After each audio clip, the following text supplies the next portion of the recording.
யாராவது ඔබට කවුරු හරි துஷார சாரி இப்படி தட்டுனா මෙන්න මේ ආකාරයෙන් ඔබට තට්ටුවක් දැම්මනම් හිසට உங்களுக்கு எப்படி இருக்கும்? ඔබට කොහොම තියේද? If anyone comes to you and does this to your head, how would you feel? Wouldn't that be a humiliation? அது ஒரு அவமானம் இல்லையா?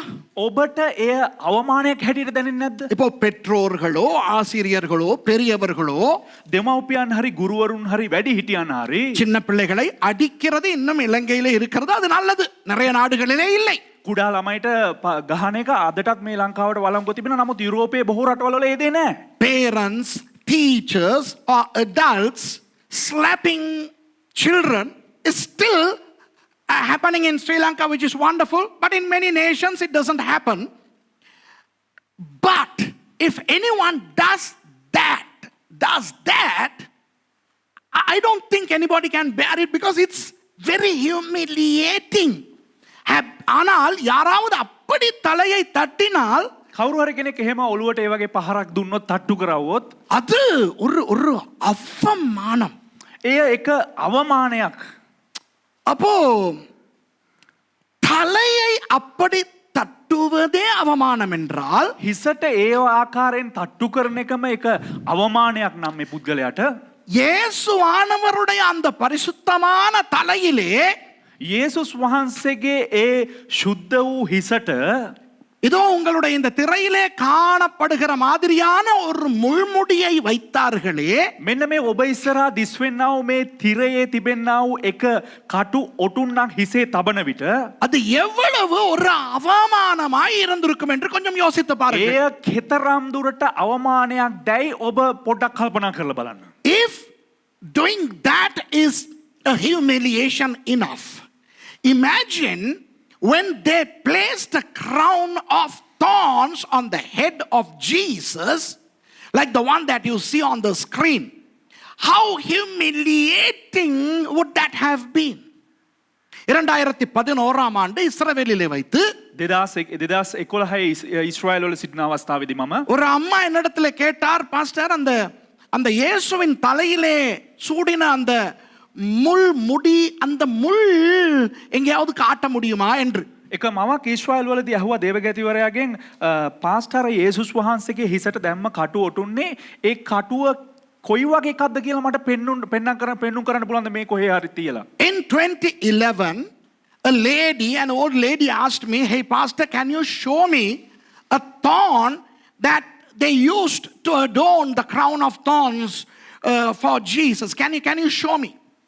I said, okay, if I see, I'll get one. Then one day I saw this and I tried to break a thorn to show this lady. This particular thorn that is found in Israel. This story happens in Israel. அப்போ நான் ஒரு நாள் அந்த புதரை கண்டேன், அந்த முள் மரத்தை கண்டேன். ඉතින් මම දවසක් ඒ කටු ගහ ඒ පඳුර දැක්කා මම. அட அந்த அம்மா கேட்டுச்சேன்னு சொல்லி அதை உடைப்போன்னு சொல்லி அதை உடைச்சா என்று இந்த விரல்ல குத்திருச்சு. ඉතින් අර අම්මා ඇහුවානේ ඒක පෙන්නමු කියලා එහෙම කඩපු ගමන් මගේ ඇඟිල්ල එක ඇනුණා. When I tried to break that thorn, it pricked my forefinger. And it just bled a little. Just like the way you do a random blood check. அந்த RBC எடுப்பாங்களே random blood check இப்படி சக்குன்னு குத்துனோன்னா கொஞ்சம் இப்படி ஒரு dot மாதிரி ரத்தம் வரும், அப்படி வந்துச்சு. අර ඔබ ලේ පරීක්ෂා කරන්න යනකොට ඔබ ලේ දන් දෙන අවස්ථාවේදී ඔබට ලේ පරීක්ෂා කරන පොඩ්ඩක් අනිනවා. අන්න ඒ වගේ පොඩ්ඩක් තමයි ඇනුනේ මට. 3 நாட்கள் எனக்கு இந்த கை அப்படியே காந்திக் கொண்டே வலித்துக் கொண்டே இருந்தது. දවස් 3ක් මට ඒ ඇනිච්ච පොඩි ඇනිල්ල ඒ අත පුරාවටම ඇදුම් කමින් වේදනාවෙන් තිබුණා. For 3 days I suffered not only the pain but the how would you call it? It sort of it radiated all through my right arm. For 3 days I suffered. So I asked the Lord, I told the Lord, wow, what a pain you would have had to endure when they made an entire crown of these thorns and placed them on your head. அப்போ நான் ஆண்டவரிடத்துல சொன்னேன், ඉතින් මං දෙවියන් වහන්සේ ඉදිරියේ උන්වහන්සේට කිව්වා நாதா, ස්වාමිනී இந்த முட்களாலே உங்களுக்கு ஒரு கிரீடத்தையே செய்து தலையிலே அமுக்கும் பொழுது எவ்வளவு வலித்திருக்கும் என்று. මේ කටුවලින් ඔටුන්නක් හදලා ඔබගේ හිස මත දමන අවස්ථාවේදී එය කෙතරම් වේදනාවක් ඔබට ගෙන දෙන්න ඇද්ද? அப்போ எனக்கு என் மனதிலே ஒன்று தோன்றினது, இயேசு சொல்லுவது மாதிரி. ஐயோ, இயேசு சொன்னார் என்று நான் சொல்லவில்லை, அவ்வளவு துணிவு எனக்கு இல்லை. ඉතින් මේක යේසුස් වහන්සේ කිව්වා කියලා මම කියන්නේ මට එතරම් ධෛර්යයක් නැහැ එහෙම යේසුස් වහන්සේ කිව්වා කියලා කියන්න. නමුත් මට එක හැඟීමක් හැඟුණා මේ යේසුස් වහන්සේ කිව්වා වාගේ. A thought came to me. I don't dare enough to say that Jesus told me, but a thought came to me as if Jesus saying to me, hey Suresh, the embarrassment was greater than the pain. அந்த முள்முடி சூட்டினதிலே எனக்கு வந்த அவமானம், ඒ කටු ඔටුන්න පළඳන අවස්ථාවේදී මට ලැබුණා වූ අවමානය அந்த வலியை விட கஷ்டமானதடா. ඒ වේදනාවට වැඩිය මට හරි අමාරුයි. இப்படி ஒரு ஒரு ஒரு எண்ணம் எனக்குள்ளே வந்தது.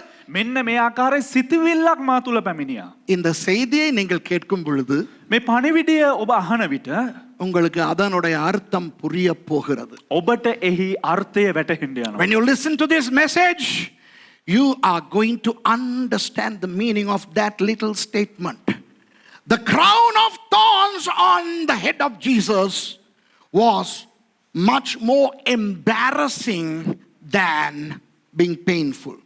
இயேசுவின் தலையில் சூட்டப்பட்ட அந்த முள்முடி, යේසුස් වහන්සේගේ හිසේ පළඳනු ලැබුවා වූ ඒ කටුවටුන්න அதனால் வருகின்ற அந்த வலியை விட அவமானம் நிறைந்தது. ඒයින් පැමිණෙනා වූ වේදනාවට වැඩිය අවමානය තමා වැඩි. ஆகவே இன்று நான் உங்களுக்கு முள் என்ற தலைப்பிலே பேச போகிறேன். ඒ නිසා මම ඔබලාට අද කටු කියනා වූ මාතෘකාවෙන් කතා කරන්න යනවා. நான் அந்த எபிரேய சொல்லை சொல்லுவேன். பாஸ்டர் துஷார் நீங்க சொல்லக்கூடாது, நீங்கள் யாரும் அதை உச்சரிக்க கூடாது.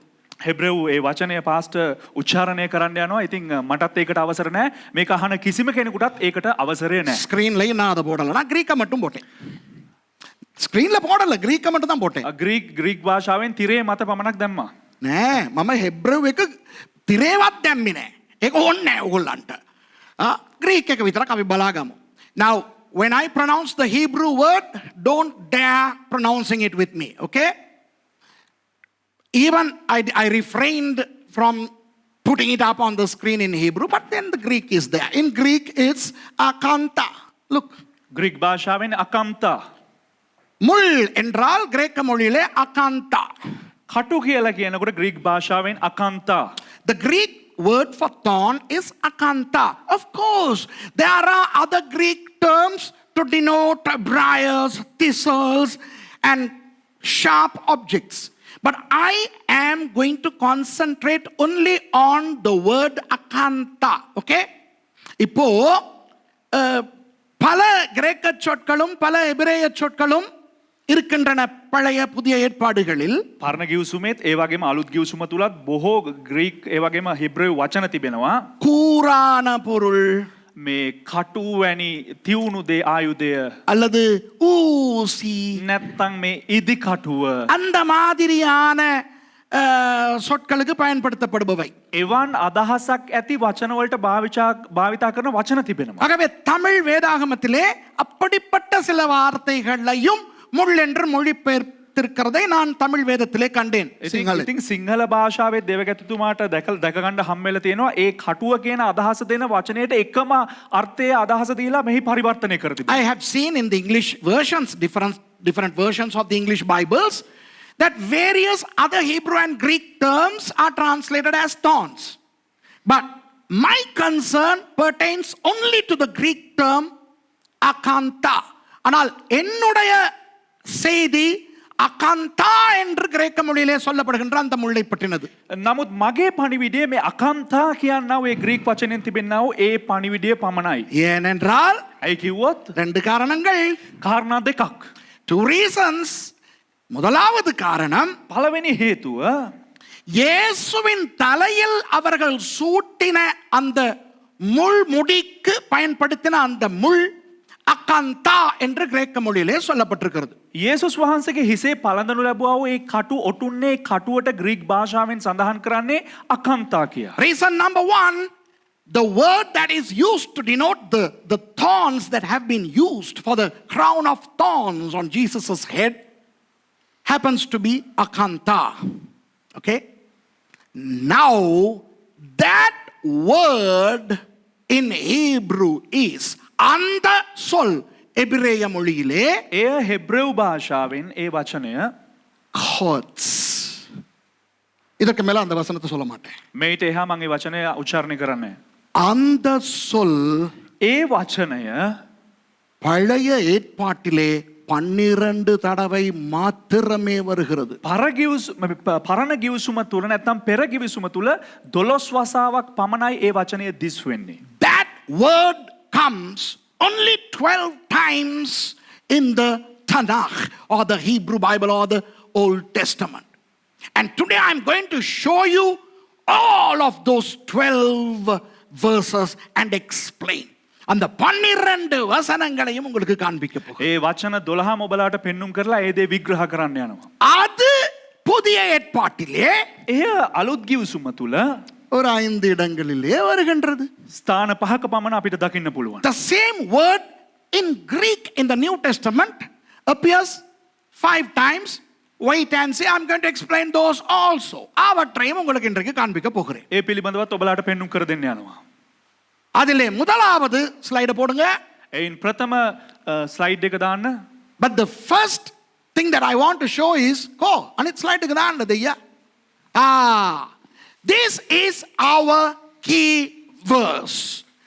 இதுதான் இன்றைய பிரசங்கத்தின் முக்கியமான வசனம். මේ තමයි අද දේශනාවේ වැදගත් වූ යතුරු පදය. யோவான் 19வது அதிகாரத்துக்கு திருப்பிக் கொள்ளுங்கள். යොහන් 19 වෙනි පරිච්ඡේදයට පෙරලා ගන්න. இயேசுவை சிலுவையிலே அறையப் போகிறார்கள். යේසුස් වහන්සේව කුරුසපත් කරන්න යනවා. Turn with me to John chapter 19, and they are now going to crucify Jesus. Now we are not going to delve too much of time into discussing what transpired during the arrest and the crucifixion of Jesus. இயேசுவை கைது செய்தது, அவரை சிலுவையில் அறைந்தது, இவற்றை குறித்து அதிக நேரத்தை நாம் செலவழிக்க போவதில்லை. යේසුස් වහන්සේව අත්අඩංගුවට ගැනීම, උන්වහන්සේ කුරුසේ මරණු ලැබීම, මේ සියලු දේක් පිළිබඳව විග්‍රහ කරන්න යන්නේ නැහැ. இப்போ பிலாத்துவினிடத்திலே இயேசுவை கடைசியாக கொண்டு வந்து விட்டார்கள். අවසාන වතාවට පිලාත් ගාවට යේසුස් වහන්සේව රැගෙන ආවා. Finally they have brought Jesus to Pilate, the Roman representative in Judea. ரோம அரசர்கள், அதாவது ரோம ராஜ்யத்தினுடைய பிரதிநிதியினிடத்துக்கு கொண்டு வந்து விட்டார்கள். රෝම අධිරාජ්‍යයේ නියෝජිතවරයා ගාවට කැඳගෙන ආවා යේසුස් වහන්සේ. 19வது அதிகாரம் முதலாவது வசனம் சொல்லுகிறது. 19 වෙනි පරිච්ඡේදයේ පළවෙනි පදේ මෙන්න මෙහෙම කියනවා. John chapter 19 and verse 1 says, அப்பொழுது பிலாத்து இயேசுவை பிடித்து வாரினால் அடிப்பித்தான். එවිට පිලාත් යේසුස් වහන්සේට තැලෙව්වේය. Then Pilate therefore took Jesus and scourged him. இதோ நமது வசனம், இரண்டாவது வசனம். මෙන්න දෙවෙනි පදේ අපේ පදය. Now let's talk about our verse. Verse 2.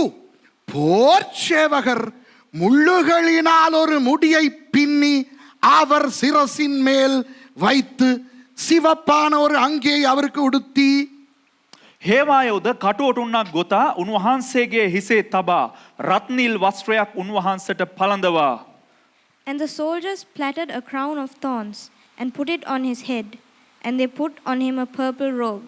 யூதருடைய ராஜாவே வாழ்க என்று சொல்லி அவரை கையினால் அடித்தார்கள். යුදෙව්වරුන්ගේ රජුරුවනි සුභ සුද්ධ වේවා කියා උන්වහන්සේට අතුල් පහර ගැසුවෝය. And said, Hail, the King of the Jews! And they smote him with their hands. இந்த வாரினால் அடித்த கதை இன்று நமக்கு வேண்டாம். මේ කසෙන් ගහපු එක අද අපිට අවශ්‍ය නැහැ. That Jesus was lashed. I mean, that we don't need to talk about that today. And the purple robe, we are not going to talk about that. சிவப்பான அங்கி வேண்டாம். රත්නිල් වස්ත්‍රය ගැනත් අද අපිට අවශ්‍ය වන්නේ නැහැ. இன்று நமக்கு தேவை என்ன? නමුත් අද අපිට වැදගත් වෙන්නේ කුමක් දන්නවද? போர் சேவகர் முள்ளுகளினால் ஒரு முடியை பின்னி அவர் சிரசின் மேல் வைத்து හේවායෝ කටුවලින් ඔටුන්නක් සාදා ඒක උන්වහන්සේගේ හිස මත තැබූදේ. the soldiers plaited a crown of thorns and put it on his head. Now I'm going to unravel the mystery behind this verse, this little statement. இப்போ இந்த திரையிலே காண்பிக்கும் இந்த பகுதியினுடைய மர்மத்தை உங்களுக்கு நான் விளக்கப் போகிறேன். දැන් මේ තිරය තුල දිස්වෙන්නා වූ මේ කුඩා අදහසේ නැත්තම් මේ වචනය තුල තිබෙන්නා වූ අභිරහස ඔබලාට විග්‍රහ කර දෙන්නම්. அன்பானவர்களே, உண்மையாக இயேசுவை சிலுவையில் அறைந்து கொள்ள வேண்டும் என்று ஏங்கினவர்கள் யார்? ප්‍රේමවන්තයනි, ඇත්තටම ක්‍රිස්තුස් වහන්සේව කුරුස පත් කරන්න ඕන කියලා දඟලපු අය කවුද? Friends, think about this. Who craved to see Jesus crucified? The Jews, யூதர்கள். යුදෙව්වන්. ஆனால் இங்கே அந்த முள்முடியை உண்டாக்கினவர்கள் யூதர்களா? නමුත් මේ කටුවට උන්න හදපු අය යුදෙව්වන්ද? Was it the Jews who plaited the crown of thorns? No, இல்லை. பிரதான ஆசாரியனுடைய தலைமையில் தான் இயேசு கைது செய்யப்பட்டார், விசாரிக்கப்பட்டார் எல்லாம். ප්‍රධාන පූජකයා කටුකොටගෙන තමයි යේසුස් වහන්සේව අත්අඩංගුවට ගත්තේ. ඒ වගේම යේසුස් වහන්සේගෙන් ප්‍රශ්න කරනු ලැබුවේ. It was the high priest who was instrumental in the arrest and the death of Jesus. Was it the high priest who plaited the crown of thorns? பிரதான ஆசாரியனா இந்த முள்முடியை செய்து சூட்டினான்? இல்லை. ඉතින් උත්තම පූජකයාද මේ කටුවට උන්න හදලා ඒ කටුවට උන්න යේසුස් වහන්සේට පළඳිනු ලැබුවේ. Was it the high priest who was instrumental in this crown of thorns? No. Or was it the general populace who said, crucify him, release unto us Barabbas? எங்களுக்கு பரபாசை விடுவியும். பரபாஸ் ரிலீஸ் கராண்ட இயேசுவை சிலுவையில் அறையும் என்று பொதுமக்கள் கத்தினார்களே. යේසුස් වහන්සේ කුරුසපත් කරන්න කියලා මේ පොදු ජනතාව කෑ ගැහුවද? අයියෝ, කෑ ගැහුවා දෙයියා. ඔයාගේ බයිබලෙත් තියෙනවා, පස්සේ කියවලා බලන්න. පොදු ජනයා, මිනිස්සු පිලාත් ළඟට ඇවිල්ලා කෑ ගැහුවානේ. යේසුස් වහන්සේව කුරුසියේ අනගහන්න අපිට බරබාස්ව නිදහස් කරන්න කියලා. அந்த பொதுமக்களா இந்த முள்முடியை சூட்டினார்கள்? ඒ පොදු ජනතාවද මේ කටුවට උන්න උන්වහන්සේට පැලැන්දුවේ? Was it that crowd which plaited the crown of thorns? No, இல்லை. නෑ. யார்? කවුද? போர் சேவகர்கள். සොල්දාදුවන්. Then who? The soldiers. So who were the soldiers? யார் அந்த போர் சேவகர்கள்? කවුද මේ සොල්දාදුවන්? ரோம போர் சேவகர்கள். රෝම හේවායන්. It was the Roman soldiers. The world at that time was ruled by the Romans. அந்நாட்கள், அக்காலம் ரோமர்களால் உலகமே ஆளப்பட்டு வந்த காலம். ඒ කාලය ලෝකීය පාලනය කරනු ලැබුවේ රෝමානු අධිරාජ්‍ය විසින්. அப்போ ரோம போர் சேவகர்கள் என்றால் யார்? රෝමානු සොල්දාදුවන් කියන්නේ කවුද? சர்வதேச ராணுவம். ඔවුන් සර්වාධිකාරී බලයක් තිබෙන්නා වූ හේවායන්. ஜாத்யந்தர ஹமுதாவ. So the Roman soldiers were the international army, the international police, சர்வதேச போலீஸ். ජාත්‍යන්තර පොලිසිය. இப்போ நீங்கள் ராணுவத்தையோ போலீஸையோ எடுத்தால் දැන් ඔබ හමුදාව හරි නැත්නම් මේ පොලිසිය හරි ගත්තනම් அவர்களுக்கு எல்லைகள் உண்டு.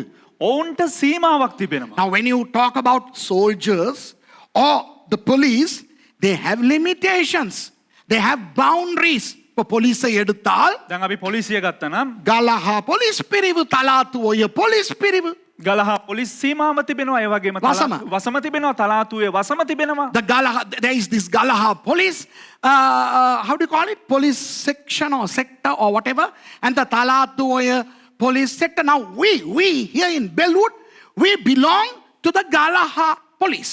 இப்போ நாம் இந்த பெல்வுடில் இருக்கிறவர்கள் நமக்கு ගලහා පොලිස්. දැන් අපි බෙල්ලුඩ් වල ජීවත් වෙන අය අපි අයිති වන්නේ ගලහා පොලිස් වසමට. இங்கே யாரெல்லாம் வருகிறார்கள், யாரெல்லாம் தங்குகிறார்கள் என்ற விவரங்களை நாங்கள் தலாத்துவைக்கும் கண்டிக்கும் கொழும்புக்கும் வேற போலீஸுக்கு போயிட்டு சொல்லிக்கிட்டு இருக்க மாட்டோம். ගලහාவுக்கு தான் சொல்லுவோம். දැන් මෙහි ඇවිල්ලා කවුද නවතින්නේ, කවුද ජීවත් වෙන්නේ, මොනවද සිද්ධ වෙන්නේ දේ තොරතුරු ඇවිත් අපි කවදාකවත් කොළඹට මහනුවර දෙන්නේ නැහැ, තලාතුවට දෙන්නේ. අපි බාර දෙන්නේ ගලහා පොලිසියට. You know the details of who's staying here, who is living here, what's happening here are not given to the Talatuya police or the Colombo police or the Kandy police. Those details are given to our police, which is the Galaha police. இப்போ traffic police எடுத்து பாருங்க. දැන් රථවාහන පොලිසිය ගන්න. அந்தந்த ஏரியாவுக்குள்ள போலீஸ்காரங்க தான் அவங்கள பிடிப்பாங்க. ඒ දේශයට අයත් වූ ඒ පොලිසිය තමයි අත්අඩංගුවට ගන්නේ. When you talk about the traffic police who belong to their limitations, they are the ones who are waiting to catch you. High speed, irakapans, all that. அந்த டபுள் லைன் வெட்டுறது, வேகமா வாரது, இதெல்லாம் பிடிக்கிறதுக்கு அவங்க தான் இருப்பாங்க. මේ වේගයෙන් යන එක, ඒ වගේම ඩබල් ලයින් එක කපලා ඉස්සර කරන එක, මේ හැම දෙයක් මල්ලන්නේ ඒ පොලිසිය වලට අයත් අය. மாவத்தகமேல அன்னைக்கு நான் ஒரு தப்பு பண்ணேன். මාවතක මෙදා මම වැරද්දක් කරා. குருநேகல வேண்டியது என்னைய பிடிச்சது குருநேகல போலீஸ். මාව අත්අඩංගුවට ගත්ත මාව අල්ලගත්තේ මේ කුරුණෑගල පොලිසිය. அத்தடங்கோட்ட ஐயோ இதான் இறக்காப்பனකොට டாடாக்கோல அன்னைக்கு ஹை ஸ்பீட்ல எங்க போயிட்டு என்னமோ பண்ணேன், யாரோ என்னோட இருந்தா. எங்களை பிடிச்சது குருநேகல போலீஸ். விளங்குதா? ஆனால் நமோத் பட் சில டிராஃபிக் போலீஸ்காரங்க இருக்காங்க, இதுல நீல கலரா ஒரு இது கட்டிக்கிட்டு பாத்திருக்கீங்களா? මේ සමහර රථවාන පොලිසිය අය සිටිනවා. ඔවුන්ගේ ඇඳුමේ නිල ඇඳුමේ එක පැත්තකින් නිල් පාට සුදු පාට පටියක් තිබෙනවා. But there are some motorcycle cops here in Sri Lanka who upon their uniform would wear a blue color jilpi. And what does that jilpi tell you? We are not bound by limitations. We can catch any of you driving crooks anywhere in Sri Lanka. அதனுடைய அடையாளம் என்னவென்றால், ඒ සන්නාමේ ඒ සලකුණේ අදහස කුමක්ද? இலங்கையில எந்த ரோட்ல நீ என்னத்த பண்ணாலும் நாங்க வந்து பிடிப்போண்டி. ලංකාවේ ඕන මාර්ගයක ඕන තැනක නුඹලා මොන වැරද්ද කරත් අපිට පුළුවන් ඔබලව අල්ලගන්න. இவருக்கு என்னமோ ஆயிருச்சு நீங்க. Rebecca, is he all right?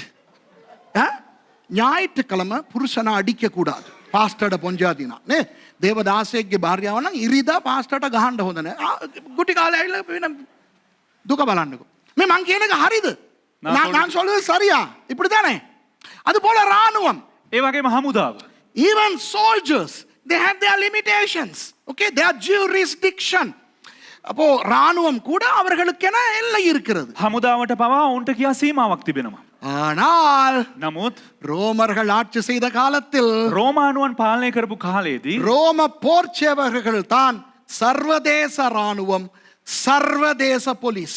රෝම හමුදාව තමා ජාත්‍යන්තර පොලිසිය, වගේම ජාත්‍යන්තර හමුදාව. But during the Roman era, the Roman soldiers were the international armed forces and the international police.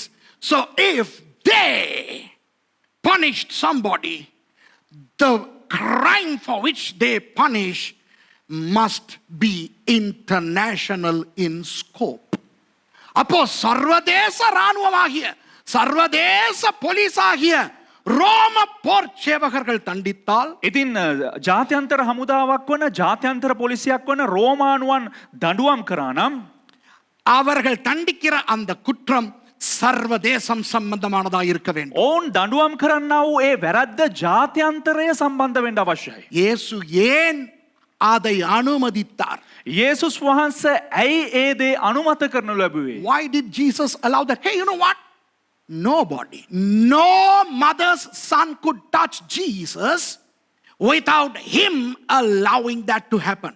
It could be Pilate, it could be Caiaphas, it could be Caiaphas's father-in-law Hannah or his mother.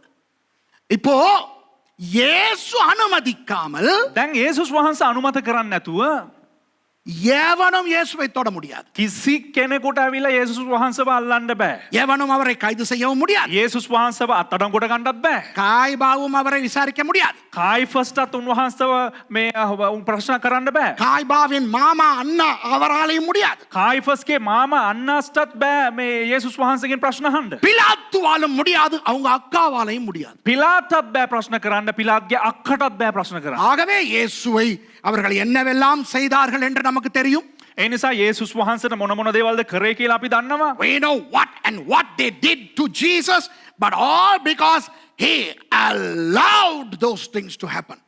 அதற்கு காரணம் அவர் அனுமதித்தார், பண்ணுங்கடா என்று. කාරණාව උන්වහන්සේ විසින් අනුමත කරනු ලැබුවා මේ හැම දෙයක්ම Tamanට කරන ලෙස.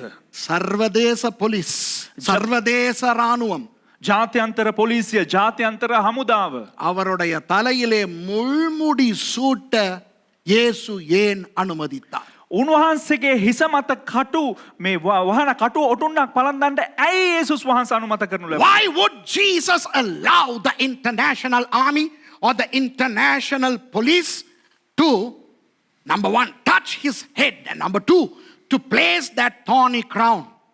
If that didn't have a reason and a purpose, Jesus would never have allowed that. அதற்கு ஒரு காரணம் நோக்கம் இருந்திருக்காவிட்டால் இயேசு அனுமதித்திருக்க மாட்டார். ඒකට හේතුවක් බලාපොරොත්තුවක් නැත්නම් යේසුස් වහන්සේ ඒ දේ අනුමත කරන්නේ නැහැ. ஆகவே அவர்கள் முள்முடி சூட்டினது එසේනම් ඔවුන් කටු ඔටුන්න පැළඳුවේ යේසුස් වහන්සේ. சர்வ தேசத்துக்குமான ஏதோ ஒரு காரணத்துக்காக.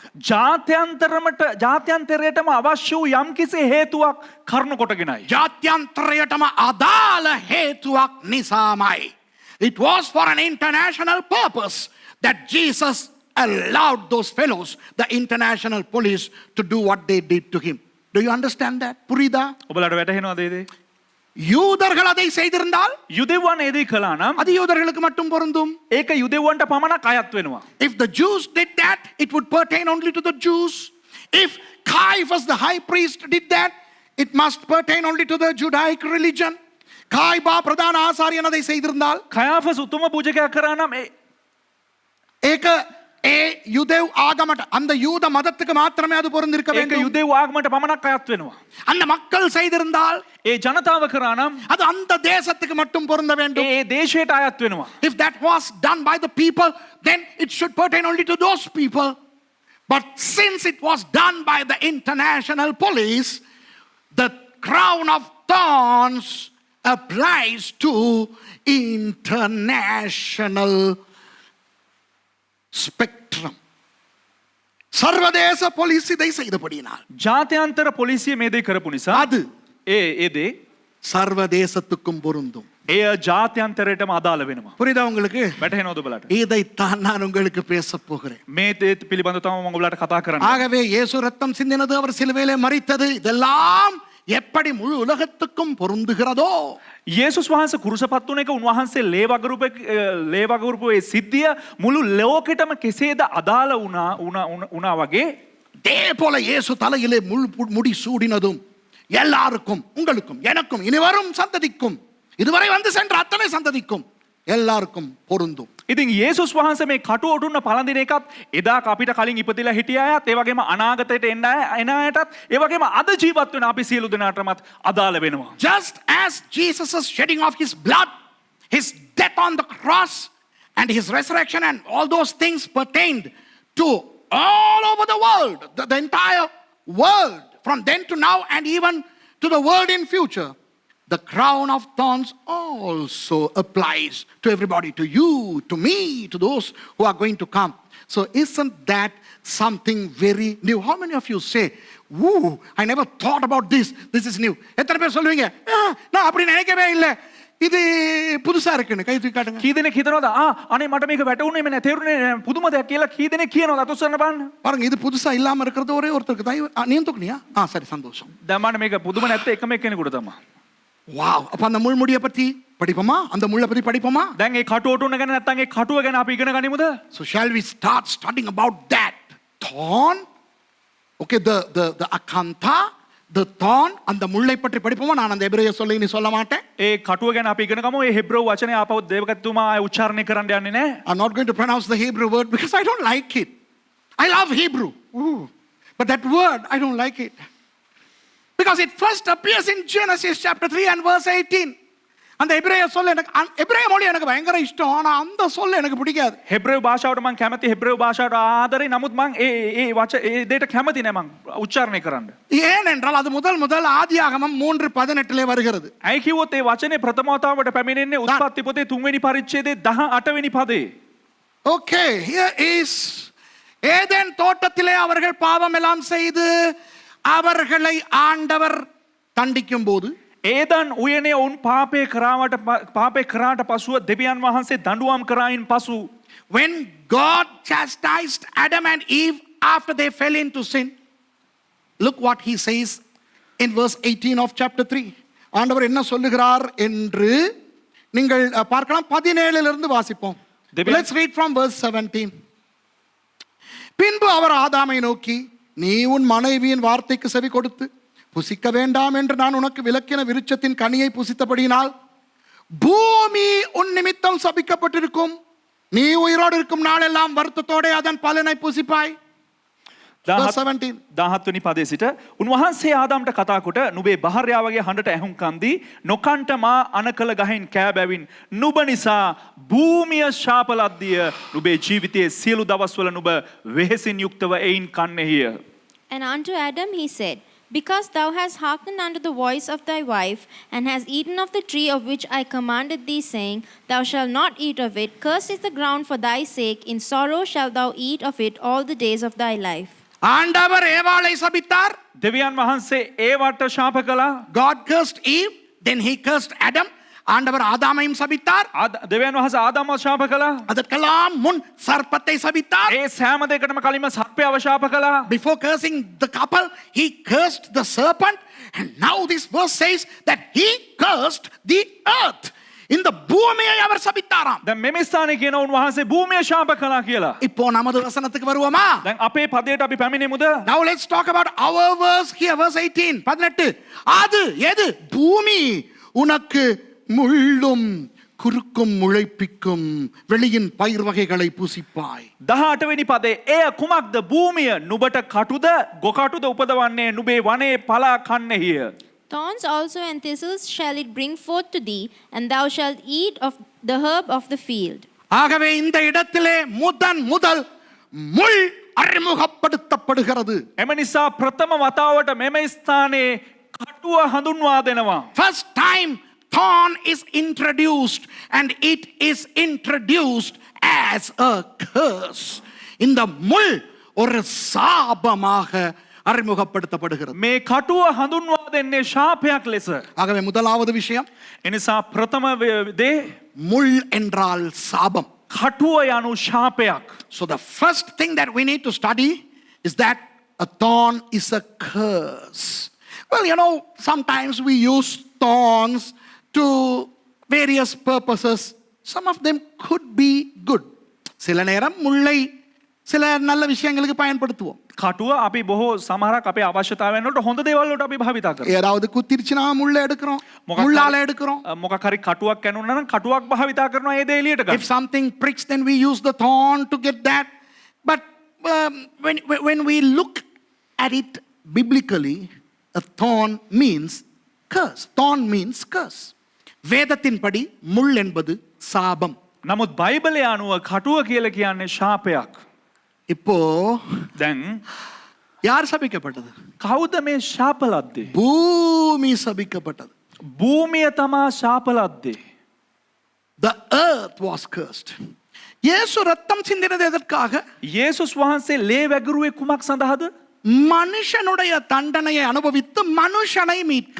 මනුෂ්‍යයන්ගේ දඬුවම අත්විඳලා මනුෂ්‍යයාව බේරගන්න. Jesus shed his blood to pay for the sins of mankind and to redeem man from the sin.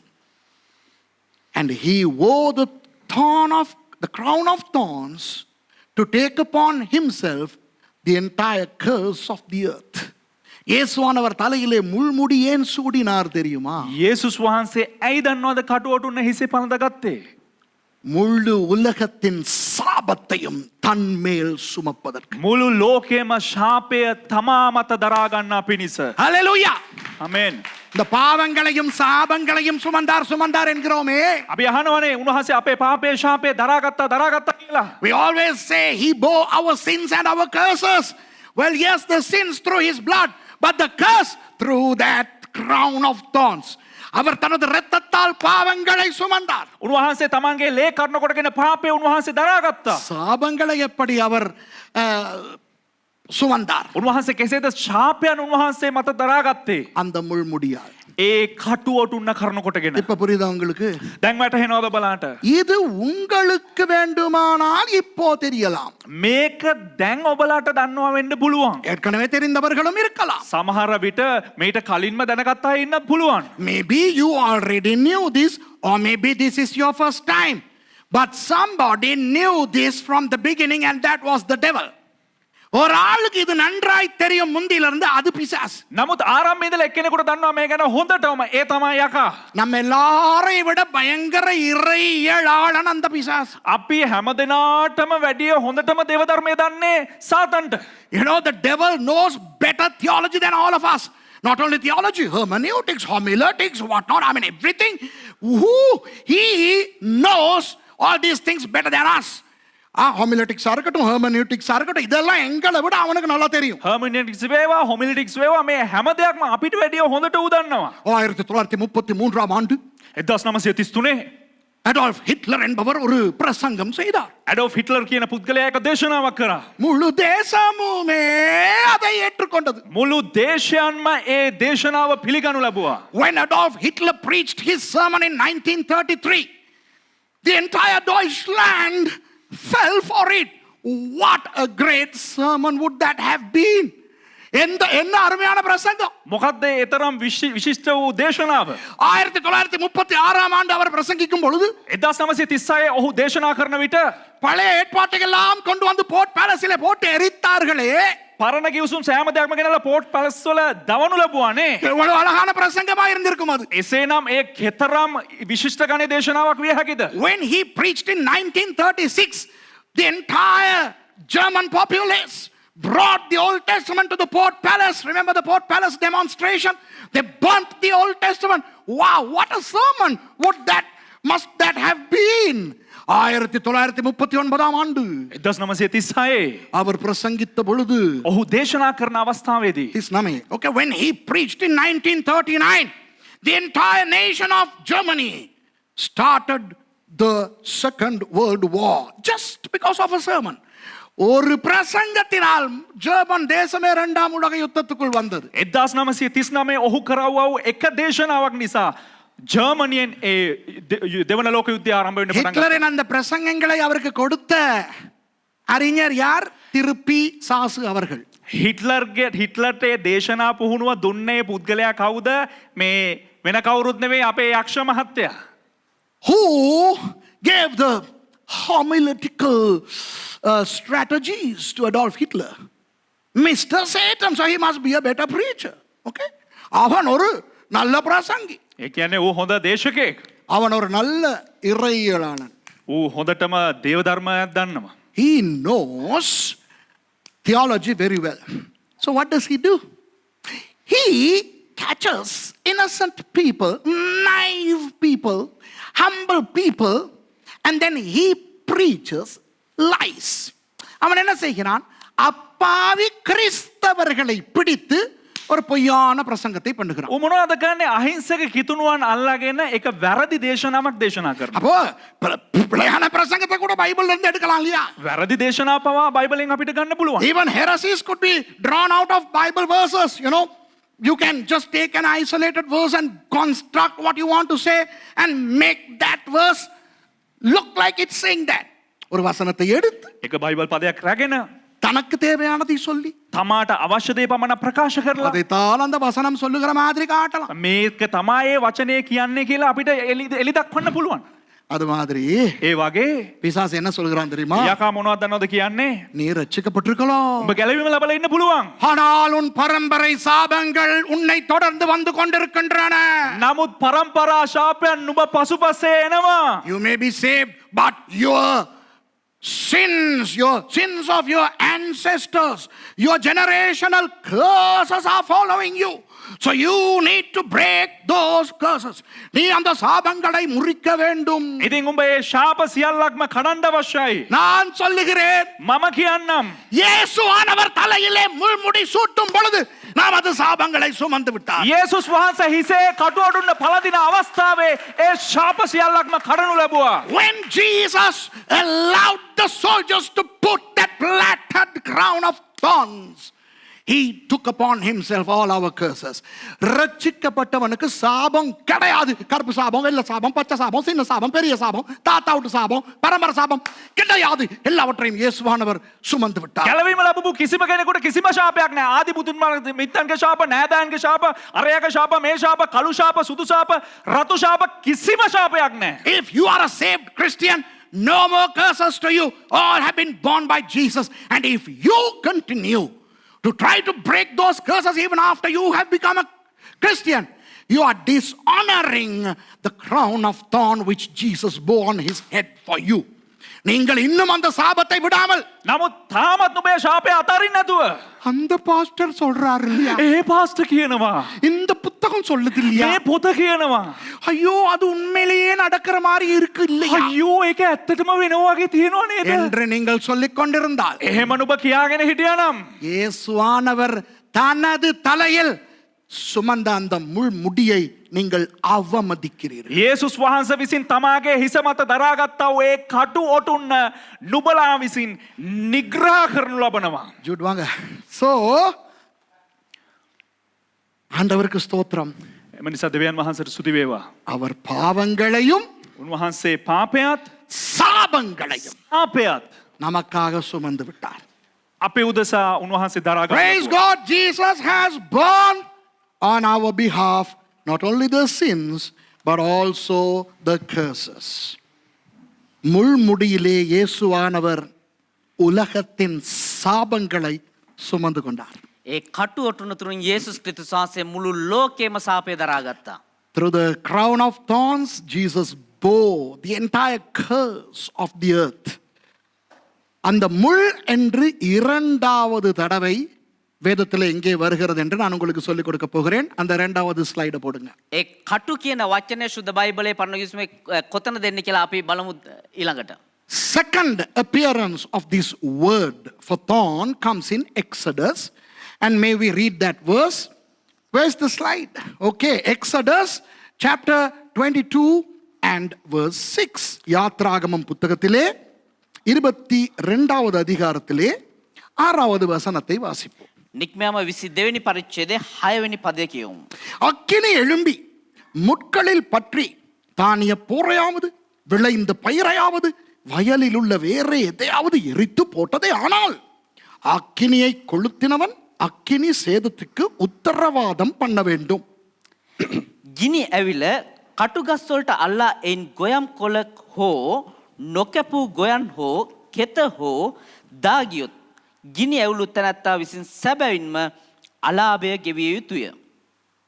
If fire break out and catch in thorns, so that the stacks of corn or the standing corn or the field be consumed therewith, he that kindleth the fire shall surely make restitution. இப்போ அன்பானவர்களே, தோட்டம் வைத்திருக்கின்ற எங்களை போன்றவர்களுக்கு இருக்கிற ஒரு பெரிய பிரச்சனை இந்த காட்டு தீ.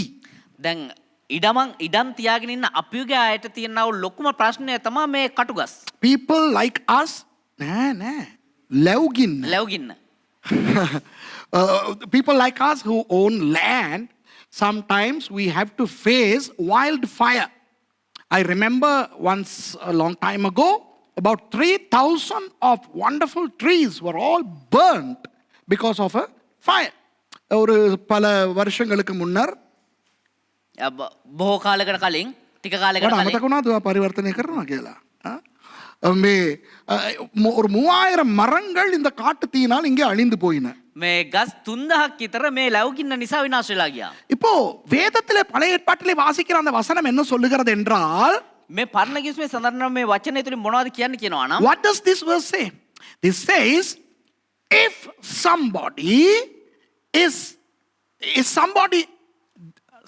somebody causes loss to somebody else due to fire, யாராவது இன்னொருவருக்கு ஒரு நஷ்டத்தை அக்கினியால் ஏற்படுத்தினால், කවුරු හරි කෙනෙක් තවත් කෙනෙකුට ගින්න කනකොට යම් පාඩුවක් කරා නම් அந்த நஷ்டத்துக்கு இவர் ஈடு செலுத்த வேண்டும்.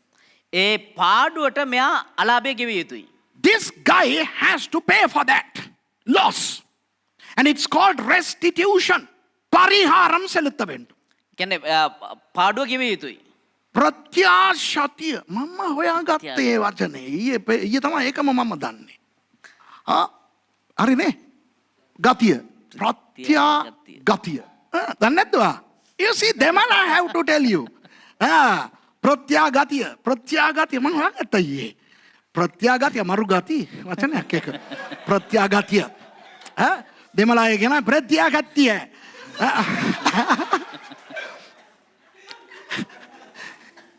நீங்கள் ஒருவருக்கு நஷ்டத்தை ஏற்படுத்தினால் ඔබ යම් කෙනෙකුට පාඩුවක් සිද්ධ කරා නම් அந்த நஷ்டத்துக்கு நீங்கள் ஈடு செலுத்த வேண்டுமாம்.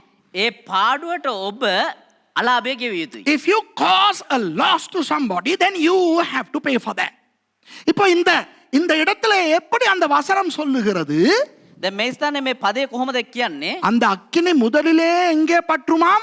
ඒ ගින්න ඉස්සරම කොහෙටද අල්ලගන්නේ? முள்ளிலே பற்றி. பாருங்க வசனத்தை பாருங்க, முள்ளிலே தான் பற்றுதான். කටුගස් වලට ඉස්සරම අල්ලගන්නේ. You know, this verse clearly says that the fire breaks out and catches in thorns. So the thorn is the first place where the fire is going to catch. Now that's symbolical. இது ஒரு அடையாளம். මේක එක සලකුණු සංකේතයක්.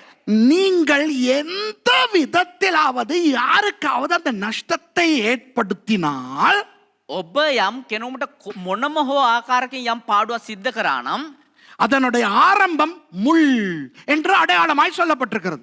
ඒකට ආරම්භය ලබන්නේ කටු කියන දෙයෙන් පෙන්වන්නේ. කටු කියලා පෙන්වන්නේ. If you cause a loss to somebody on anything, the commencement of which happens to be thorn, that's symbolical. இப்போ ரட்சிக்கப்படுவதற்கு முன்பு நம்மால் எத்தனை பேருக்கு எத்தனை நஷ்டங்கள்?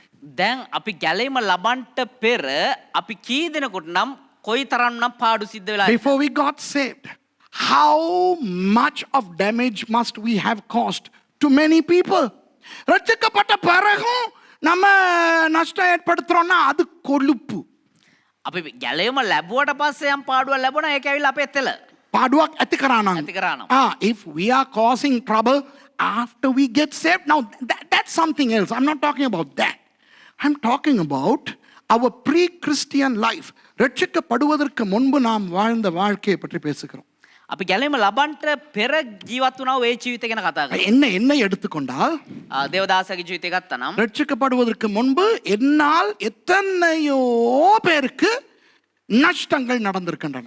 ගැලීම ලබන්න කලින් මන් නිසා බොහෝ දෙනෙකුට කී දෙනෙක්දෝ දෙනෙකුට පාඩු ලබලා තියෙනවා. I have caused a lot of problems and damages to people before I got saved. To my parents, to my siblings, to the society, to many people. என்னுடைய பெற்றாருக்கு මගේ දෙමව්පියන්ට எவ்வளவோ மனவேதனை, எவ்வளவோ நஷ்டம், කොච්චර සිත් වේදනාද කොච්චර පාඩුද எவ்வளவோ அவமானம், කොච්චර අපහාසයන්ද எத்தனையோ பேருக்கு எத்தனையோ நஷ்டங்கள், எத்தனையோ இழப்புகள். කීයක්දෝ දෙනෙකුට කොච්චරදෝ පාඩුකම් කොච්චරදෝ අපහාස அவை எல்லாவற்றையும் ஈடு செய்யவும் முடியாது. ඒ හැම දෙයකටම මේ පාඩුව ගෙවන්නත් බෑ. Now you cannot pay a lot of those things off. Can you? Some of those people are dead already. நிறைய பேர் செத்தே போய் விட்டார்கள். බොහෝ දෙනෙක් මැරිලා ගිහිල්ලා. அப்ப எப்படி அதையெல்லாம் ஈடு செய்வது? එහෙනම් එතකොට කොහොමද ඒගොල්ලන්ට පාඩුව ගෙවන්නේ? நம்மால் ஈடு செய்ய முடியாத அந்த நஷ்டங்களை நமக்காக ஆண்டவராகிய இயேசு ஈடு செய்து அந்த நஷ்டத்தை தன் தலையின் மேலே சுமந்து விட்டார். අපිට ගෙවන්න බැරි ඒ පාඩුවන් යේසුස් ක්‍රිස්තුස් වහන්සේ කටුවට කොටගෙන ඒ පාඩුව ගෙවා දැම්මා. What we cannot pay off, the restitution that we cannot make was made by Jesus. ஆகவே ரட்சிக்கப்பட்டவர்களுக்கு மாத்திரம் சொல்லுகிறேன். ඒ නිසා ගැලීම ලැබුවා වාට විතරක් කියන්නම්. This I am saying only to those of you who are saved. If in your pre-Christian life you have caused a lot of damages to a lot of people and you are suffering in your heart, be encouraged that Jesus has forgiven you. You don't have to repay because Jesus has borne that restitution on that crown of thorns. ரட்சிக்கப்பட்டவர்களே, ගැලීම ලැබුවා වායනේ ரட்சிக்கப்பட முன்பு நீங்கள் ஏற்படுத்தின நஷ்டங்கள், ඒ ගැලීම ලබන්න පෙර ඔබ සිද්ධ කරව ඒ පාඩු அவை உங்களுக்கு திரும்ப திரும்ப வந்து உங்களுக்கு அது ஞாபகமாய் வந்து, ஐயோ நான் அப்படி வாழ்ந்தேனே, ஐயோ நான் இப்படி செய்தேனே, நான் என்ன செய்வேன் என்று நீங்கள் அங்கலாய்த்தால் இனி அது உங்களுக்கு தேவையில்லை. අයියෝ මම මේ විදිහට ජීවත් වුණානේ, අයියෝ මම මෙහෙම කරානේ කියලා ඒ දේවල් නැවත නැවත ඔබට මතකයට ඇවිල්ලා ඔබට වේදනාවට හිත වේදනාවට පත් කරනවා නම් ඒවා ஏகான ஆய துக் வேண்டிப்பா. ஏனென்றால் இயேசு ஆனவர் உங்களுக்கு அதற்கான பரிகாரத்தை அவருடைய தலையிலே முள்முடியிலே சுமந்து விட்டார். ඒ කියනවා යේසුස් ක්‍රිස්තුස් වහන්සේ උන්වහන්සේගේ කටු ඔටුන දරාගෙන ඒ දේවල් කියවලා හමාර කරා. இந்த செய்தியை பார்க்கிற எத்தனை பேர் நீங்கள் கொலைகாரர்களா இருந்தே உண்மையாக நீங்கள் கொலை செய்திருப்பீர்கள் ரட்சிக்கப்பட முன்பு? මේ දේශනාව බලාගෙන ඉන්න සමහර අය ඇත්තටම ඔබ මිනි මරුවෙක් වෙන්න පුළුවන්. Some of you who are listening to this message may have committed real murders before you got saved. I remember when Pastor Monty and I baptized about 32 people at a prison in Gallup, New Mexico. They were murderers. They were on what do you call? They were on death row. Exactly. Thank you. இப்போ ஒரு முறை நானும் pastor மாண்டியும் அமெரிக்காவிலே ஒரு சிறையிலே போய் கைதிகளுக்கு சுவிசேஷம் அறிவித்து அவர்களுக்கு ஞானஸ்நானம் கொடுத்தோம். එක දිනක් දේවදාසයා සහ දේවගති මොන්ටි හිර ගෙදරට ගොස් සිරකරුවන්ට බෞතිස්මය ලබා දුන්නා. அவர்களில் நிறைய பேர் கொலை செய்தவர்கள், மரண தண்டனைக்கு காத்திருக்கிறவர்கள். එයින් බොහෝ දෙනෙක් මිනි මරලා මරණ දණ්ඩයෙන් නියම වූවන්. அதுபோல ரட்சிக்கப்படுவதற்கு முன்பு உங்கள் குடும்பங்களுக்கு உங்கள் நண்பர்களுக்கு எத்தனையோ கொலை மாத்திரமல்ல எத்தனையோ நஷ்டங்களை ஏற்படுத்தினவர்கள் நீங்கள் இருக்கிறீர்கள். ඒ වගේම ඔබ බොහෝ දෙනෙක් ගැලවීම ලබන්න පෙර ඔබේ පවුල අයට ඔබේ හිත මිත්‍රින්ට බොහෝ පාඩුකම් සිද්ධ කරලා ඇති පාඩු. Many of you might be suffering in your hearts with that bad retrospection of what you did to people before you became a Christian. Forget it. Jesus has borne that. Hereafter when you remember that, you have to remember the crown of thorns. இதற்கு பிறகு உங்களுக்கு அவை ஞாபகம் வந்தால் මීට පස්සෙත් ඔබට ඒ දේවල් මතකයට ආවම பிசாசு அவற்றை ஞாபகத்திலே கொண்டு வருவான். යක්ෂයා ඒ දේවල් මතකයට ගෙනෙයි. The devil would bring those things back to your memory. பிசாசு உங்களுக்கு ஞாபகப்படுத்தி உங்களை கவலையில போட, என்ன இருந்தாலும் நான் எத்தனை பேரை அழிச்சிருக்கேன். நீங்கள் முள்முடியை ஞாபகப்படுத்துங்கள். යක්ෂයා ඔබට මතකයට ගෙනල්ලා කියයි අයියෝ උඹට කී දෙනෙකුට ඒ පාඩු අලාභ කරලා තියෙනවද කියලා. එතකොට ඒ කටු ඔටුන්න මෙනෙහි කරගන්න. ஆண்டவராகிய இயேசு நமக்கான பரிகாரத்தை தனது தலையிலே அவர் சுமந்து கொண்டார். දෙවියන් වහන්සේ වන්නා වූ යේසුස් ක්‍රිස්තුස් වහන්සේ අපි ගෙවිය යුතු ඒ අලාභය ඒ කටු ඔටුන්න දරාගෙන ගෙවලා හමාර කරා. பரிகாரியாகிய இயேசுவுக்கு நன்றி செலுத்துவோம். ඒ අලාභය ගෙවුවා වූ යේසුස් ක්‍රිස්තුස් වහන්සේට අපි ස්තුති Let's කරමු. thank the Lord for paying our debts. Hallelujah. Let's go to the third time when this word thorn comes in the Hebrew Bible. எபிரேய வேதத்திலே பழைய ஏற்பாட்டிலே மூன்றாவது தடவை இந்த வசனம் எங்கே வருகிறது என்று பார்ப்போம். හෙබ්‍රේව භාෂාවෙන් පරණ ගිවිසුමේ තුන්වෙනි වතාවට මේ කටු කියන වචනේ එන්නේ කොහෙද කියලා බලමු. நியாயாதிபதிகள் 8வது அதிகாரம் 7வது வசனம். විනිශ්චයකාරයාගේ පොතේ 8වෙනි පරිච්ඡේදයේ 7වෙනි පදය. Judges chapter 8 and verse 7. We are talking about Gideon here. Gideon என்ற நியாயாதிபதியின் காலத்தில் 2 தடவை இதே அதிகாரத்தில் 2 தடவை வரப்போகிறது. இப்போ 3வதை பார்த்துவிட்டு அப்புறம் 4வதை பார்ப்போம். சரியா? So let's twice we are going to look in this same chapter where thorn comes, and the first occurrence is verse 7. Gideon is involved here. அப்பொழுது கிதியோன் அவர்களை நோக்கி, கர்த்தர் சேபாவையும் சல்முனாவையும் என் கையில் ஒப்புக் கொடுக்கும் போது உங்கள் மாம்சத்தை வனாந்தரத்தின் முள்ளுகளாலும் நெரிஞ்சில்களாகும் நாளும் கிழித்து விடுவேன் என்று சொன்னார். මේ පරිච්ඡේදයේම දේවතාවකේ කටු කියන වචනය එනවා. අපි තුන්වෙනි වතාවට එන පදය බලමු. 8වෙනි පරිච්ඡේදයේ 7වෙනි පදය. ගිඩියොන්ද ස්වාමින් වහන්සේ සෙබාද ශල්මුන්නාද මා අතට පාවා දුන් විට මම නුඹලාගේ මාංශය වනයේ කටු වලින්ද වේරෑන් වලින්ද ඉරා දමන්නෙමි කීවේය. And Gideon said, Therefore, when the Lord had delivered Zebah and Zalmunna into mine hand, then I will tear your flesh with the thorns of the wilderness and with briars. இந்த பின்னணியை சும்மா சொல்லவா?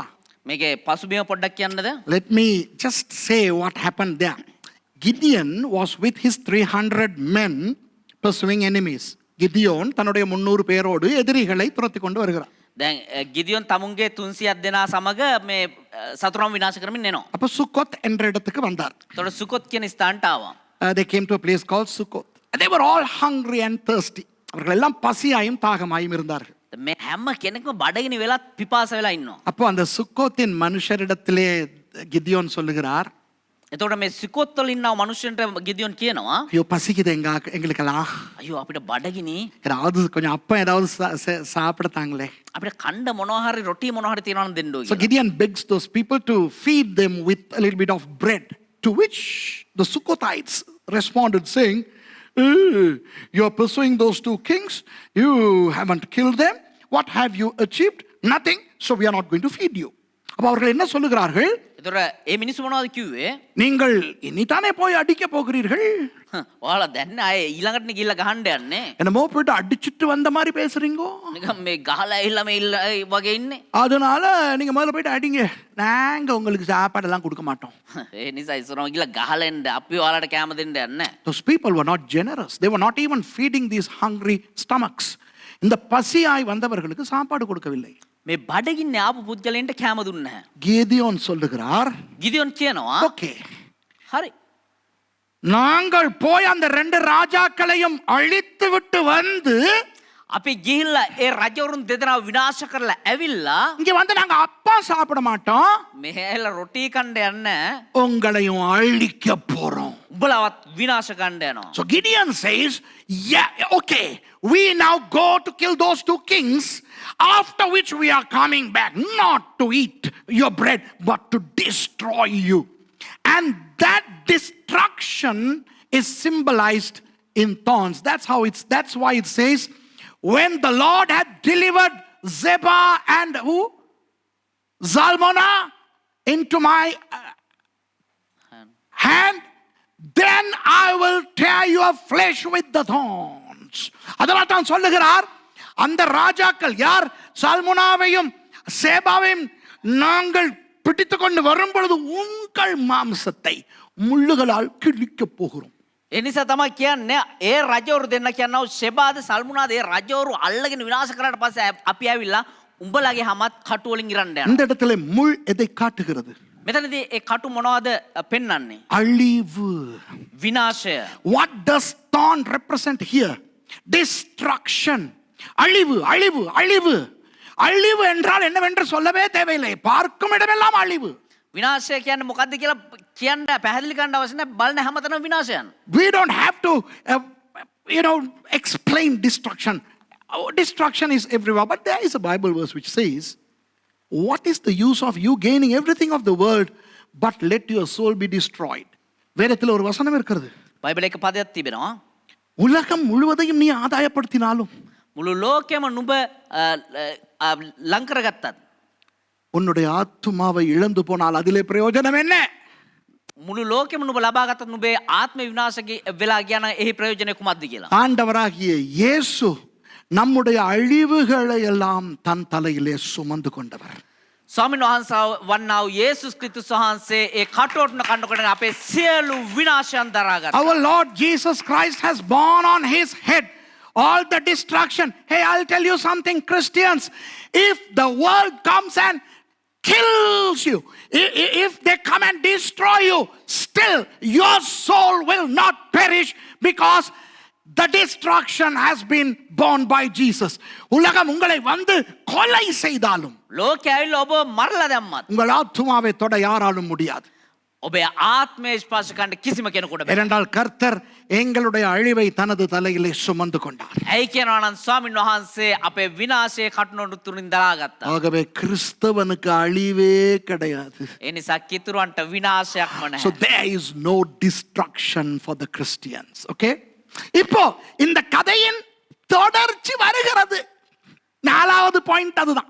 දැන් මේ කතාව දිගටම මෙහෙම පැමිණෙන හතරවෙනි කාරණාව ඒක තමයි. This story continues and that's point number 4. That happens in verse 16. 16வது வசனத்தை பாருங்க. 10 වෙනි පදේ බලන්න. இவர்கள் அதாவது 15ல இருந்தே வாசிப்போம். 15 වෙනி පදේ நம்ம කියමු. அவன் சுக்கோத்து ஊராரிடத்தில் வந்து அவன் கிதியோன், இதோ விடாய்த்திருக்கிற உன் மனுஷருக்கு நாங்கள் அப்பம் கொடுக்கிறதற்கு சேபா சல்முனா என்பவர்களின் கை வசமாயிற்றோ என்று நீங்கள் என்னை நிந்தித்து சொன்ன சேபாவும் சால்முனாவும் இங்கே இருக்கிறார்கள் என்று சொல்லி பட்டணத்தின் மூப்பரை பிடித்து வனாந்தரத்தின் முள்ளுகடிகளையும் நெருஞ்சில்களையும் கொண்டு வந்து அவைகளால் சுக்கோத்தின் மனுஷருக்கு புத்தி வர பண்ணினார்கள்.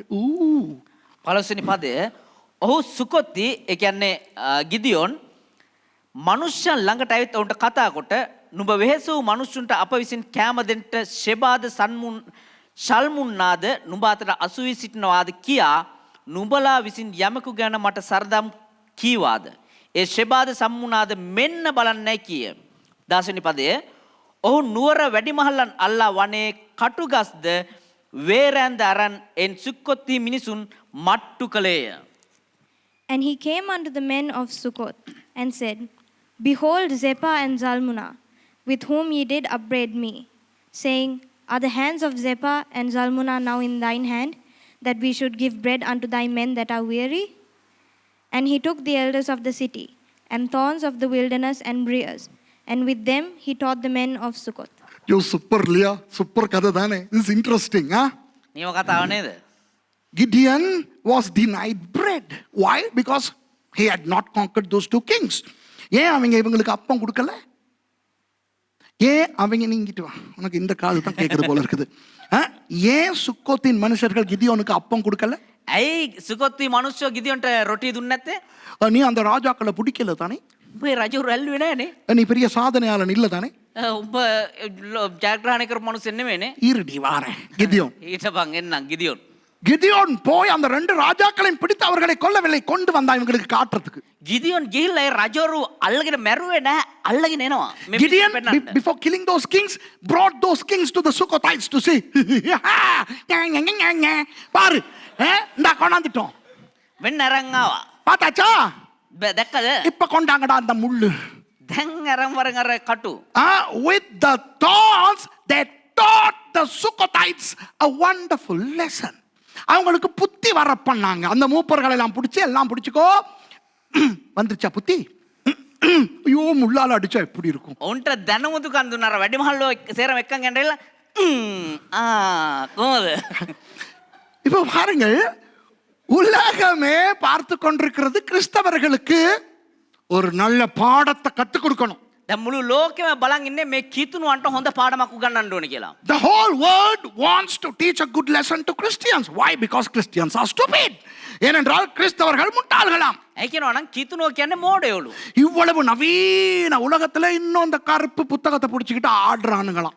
මෙච්චර මේ දියුණු ලෝකයේ මේ කළු පොතක් අල්ලගෙන මෙච්චර මුන් නටනවලු. In this modern world of great scientific achievements and chips, not the eating chips, inserting chips, Christians are hanging on to that little black book and they're trying to be too smart. We, the world, must teach them a lesson. நாங்கள் அவர்களுக்கு ஒரு நல்ல பாடத்தை படித்துக் கொடுக்க வேண்டும். අපි උන්ගේ அவன்ட்டு பாடமாக்கு கண்ணாண்டோனே. இங்க பாருங்க, எங்களுக்கு கிறிஸ்தவங்களுக்கு யாரும் பாடம் சொல்லித்தர தேவையில்லைங்கோ. මේ කීතුණුවන්ට කවුරුත් පාඩම් උගන්වන්න අවශ්‍ය නැහැ. We Christians do not need any lessons from anybody, because Jesus, by wearing that crown of thorn, has taught us the greatest lesson that we need to learn. இயேசுவானவர் அவர் அந்த முள்ளை தன் தலையிலே சுமந்து எங்களுக்கு பாடத்தை சொல்லிக் கொடுத்து விட்டார். යේසුස් ක්‍රිස්තුස් වහන්සේ ඒ කටු ඔටුන්න තමුන්ගේ හිසේ දරාගෙන අපිට පාඩමක් ඉගැන්නුවා. உலகத்துக்கே அவர் பாடத்தை கற்றுக் கொடுத்து விட்டார். මුළු ලෝකෙම උන්වහන්සේ පාඩම ඉගැන්නුවා. அதுதான் இது. ඒ තමා මේක. உலகத்துக்கு இதுதான் முள். ලෝකෙට මේක තමා කටුව. You know, this is the thorn for the world. அப்போ சுக்கோத் காரங்களை போல உலகம் வந்து நிக்கணும் இப்படி. එතකොට සුකොත් කාරණ වගේ මෙහෙම ඉන්න ඕනේ. The world must come and stand like this, just like the Sukkothites, and we have to smack them with this thorn for them to learn the lesson. அவர்களுக்கு இந்த முள்ளால் அடிச்சு එතකොට උන්ට මේ කටුවෙන් ගහලා புத்தி வர பண்ணணும். උන්ට දැනුමුතුකම් දෙන්න ඕනේ. எப்படி? කොහොමද? இயேசு தான் தெய்வம். යේසුස් වහන්සේ තමයි දෙවියන් அவன் වහන්සේ. இல்ல. එතකොට නෑ කියයි. So when you spank them, you have to say Jesus is the Lord. They will say, no, there is no God.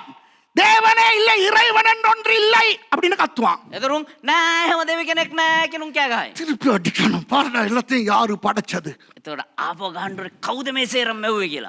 Then we have to smite with the word, saying, who created everything?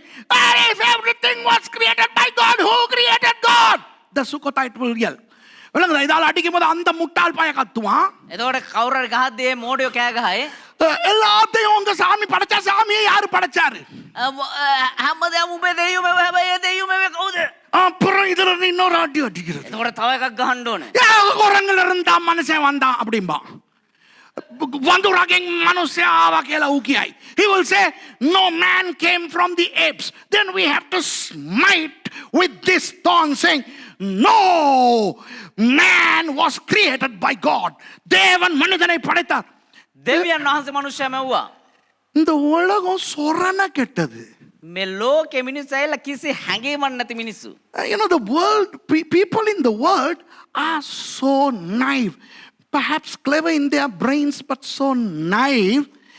They bear the pain without accepting the truth. அந்த வலியை தாங்குறாங்க, ඒ වේදනාව දරා ගන්නවා. ஆனா சத்தியத்தை ஏற்றுக்கொள்றாங்க இல்லை. හැබැයි ඒ සත්‍ය දරා ගන්න එහෙම නැත්නම් පිළිගන්නේ නැහැ. கிறிஸ்தவர்களாகிய நமக்கு ஆண்டவராகிய இயேசு நல்ல பாடத்தை கற்றுக் கொடுத்து நாம் முள்ளால் படிக்க வேண்டிய பாடத்தை அவர் ஏற்றுக்கொண்டபடியினால் வலி இல்லாமல் ரட்சிக்கப்பட்டிருக்கிறோம். යේසුස් ක්‍රිස්තුස් වහන්සේ වන්න උන්වහන්සේ ඒ කටු තුලින් අපි ඉගෙන ගත යුතු පාඩම උන්වහන්සේ කටුවටුනක් දරාගෙන අපිට ඒ ලස්සන පාඩම ඉගෙනුවා. රිදෙන් නැති පාඩම. ඒ රිදිල්ල උන්වහන්සේ දරාගෙන වේදනා රහිත ඇදහිල්ල අපිට දීලා තියෙනවා. Jesus bore the pain of that lesson. They were trying to teach him the lesson on our behalf. And he has now given us the word. Praise God for that. Amen.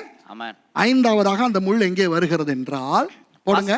පස්වෙනුව ඒ මුල් කටු ගැන එන්නේ කොහෙද කියනවා නම් The fifth occurrence is in the last words of David. David was very old and he was going to die. தாவீது வயது போய் அவர் இப்ப சாக போகிறார். දාවිත් රජතුමා වයසට ගිහලා දැන් මැරෙන්න යනවා. இப்போ அவர் சாக முன் சில விஷயங்களை பேசி இருக்கிறார். දැන් ඔහු මැරෙන්න කලින් සමහර කාරණා කතා කරනවා. இவைதான் தாவீதினுடைய கடைசி வார்த்தைகள். මේක තමයි දාවිත් රජතුමාගේ අවසාන වචන ටික. These are the last words of David. Now if you read the first verse, it will say these are the last words of David. அந்த 23ஆம் அதிகாரத்தின் முதல் வசனத்தை நீங்கள் வாசித்தால் அதில் சொல்லப்படுகிறது தாவீதினுடைய கடைசி வார்த்தை என்று. ඒ 23 වෙනි පරිච්ඡේදයේ පළවෙනි පදය කියවුවා නම් එහෙම ඒකේ සඳහන් වෙනවා ඒ දාවිත්ගේ අන්තිම පද වචන ටික කියලා. அதில் 6வது வசனத்திலே சொல்லப்பட்டிருக்கிறது. ඒකේ 6 වෙනි පදේ කියනවා verse 6 says, பேலியாளின் மக்கள் அனைவருமோ கையினால் பிடிக்கப்படக்கூடாததாய் எறிந்து போடப்பட வேண்டிய முள்ளுகளுக்கு சமமானவர்கள். 2 සාමුවෙල් 23 වෙනි පරිච්ඡේදයේ 6 වෙනි පදය. නමුත් සියලු දුර්ජනයෝ අතින් නාල්ලන්නා වූ අහක දමන්නා වූ කටු ගස් වලට සමානය. But the sons of Belial shall be all of them as thorns thrust away, because they cannot be taken with hands. இந்த இப்பொழுது நான் பேச போகும் இந்த செய்திக்கு பிறகு நாங்கள் ஆண்டவரை துதிக்க போகிறோம். අපි මේ දැන් කතා කරනවා පණිවිඩ පස්සේ දෙවියන් වහන්සේව නමස්කාර කණ්ඩ යනවා. கிறிஸ்தவர்களுக்கு ஒரு கசப்பான உண்மையை ஆண்டவர் சொல்லிக் கொடுக்கிறார். කිතුණුවන්ට ඉතත් හිත වූ සැබෑ දෙයක් දෙවියන් වහන්සේ උගන්වනවා. God is teaching us the Christians a bitter truth. Through who? Through a man called David. தாவீது என்பவர் மூலமாக. දාවිත් රජතුමා කන්නකොට இங்க பாருங்க, தாவீதின் சங்கீதங்களை பாடுகிறீர்கள் அல்லவா? දාවිත් රජතුමා ගීතාවලිය අපි ගායනා කරනවානේ. 72 சங்கீதங்கள் எழுதியிருக்கிறார். 72ක් ලියලා තියෙනවා ගීතිකා. David has written 72 psalms and we use those, don't we? And we really love David, don't we? தாவீதை ரொம்ப நேசிக்கிறோம், அப்படிதானே? අපි දාවිත් රජතුමාට බොහෝසේ ප්‍රේම කරනවා. அவருடைய வாழ்க்கையிலிருந்து நிறைய விஷயங்களை நாம் படிக்கிறோம், அப்படிதானே? එතුමාගේ ජීවිතේ ඉඳලා අපි බොහෝ දේවල් ඉගෙන ගන්නවා. We draw out a lot of lessons from the life of David, don't we? Then we must take into account what he says just before he dies. அவர் சாக முன்பு அவர் கொடுக்கிற மரண வாக்குமூலத்தை நாம் நம்ப வேண்டும். එතුමා මැරෙන්න කලින් ප්‍රකාශ කරනාවේ මරණයේ ප්‍රකාශයත් අපි පිළිගත යුතුයි. அவர் சொல்லுகிறார், එතුමා කියනවා பேலியாளின் மக்கள், அதாவது தேவனை அறியாதவர்கள், දෙවියන් වහන්සේව දන්නේ නැති තැනැත්තනි, ඒගොල්ලෝ ගැන ඒගොල්ලෝ ගැන ඔක වහලා අයිනෙන් තියන්න, මුල් என்று சொல்லுகிறார். කටු කියලා කියනවා. He says that the people who don't know God are thorns. Now it's very painful for us. நமக்கு இது ஒரு பெரிய வலிக்கிற ஒரு விடயம். මේක අපිට ඉතාමත් වේදනාවට ගෙන දෙන්න කාරණාවක්. நம்முடைய உறவினர்களில் தேவனை அறியாதவர்கள் உண்டு. අපේ නෑදෑයෝ තුල දෙවියන් වහන්සේව දන්නේ නැති කට්ටිය ඉන්නවා. We have a lot of relatives of ours who don't know Jesus. We have friends who don't know Jesus. இயேசுவை அறியாத நண்பர்கள் உண்டு. යේසුස් වහන්සේව දන්නේ නැතිව මිත්‍රයෝ ඉන්නවා. தாவீதின் மூலம் ஆவியானவர் சொல்லுகிறார், දාවිත් රජතුමා කන්නකොටගෙන ආත්මයන් වහන්සේ කියනවා அவர்கள் முள். ඒගොල්ලෝ කටු. Through David, God is saying to us that they are thorns. So if you embrace your friend, you are embracing a thorn. It's going to prick you. நீங்கள் முள், ஒரு நண்பரை நீங்கள் அணைக்கும் பொழுது முள்ளை அணைக்கிறீர்கள், அது குத்தத்தான் போகிறது. ඔබ එක මිත්‍රයෙක් එහෙම නැත්නම් දෙවියන් වහන්සේ දන්නේ නැති කෙනෙක් සමීප කරගනිද්දී ඒ කටු තමයි ඔබ එනගන්නේ. ரட்சிக்கப்பட்ட எத்தனை பேர் ரட்சிக்கப்படாதவங்களை லவ் பண்றாங்க, கட்டுறாங்க. ගැලවීම ලැබු කොයිතරම්ද දෙනෙක් ගැලවීම ලැබුණ නැති කට්ටියට ආදරය කරනවද එහෙම නැත්නම් විවාහ කරගන්නවා. How many Christians fall in love or even get married to people who don't know Jesus? Well, they are falling in love with thorns and they are marrying thorns. அவர்கள் முட்களை காதலிக்கிறார்கள், முட்களை திருமணம் செய்கிறார்கள். කියන්නේ ඕන් කටු වලට ප්‍රේම කරනවා එහෙම නැත්නම් කටු විවාහ කරගන්නේ. ரட்சிக்கப்படாதவர்களை மேடையில ஏத்தி ஓர்கன் வாசிக்க வைக்கிறாங்க. ගැලවීම ලැබුණ නැති කට්ටිය මේ වේදිකාවට ගෙනල්ලා ඕගන් එක ගහන්න දෙනවා. தேவனுடைய ஆராதனையிலே முள்ளு ஓர்கன் வாசிக்குது.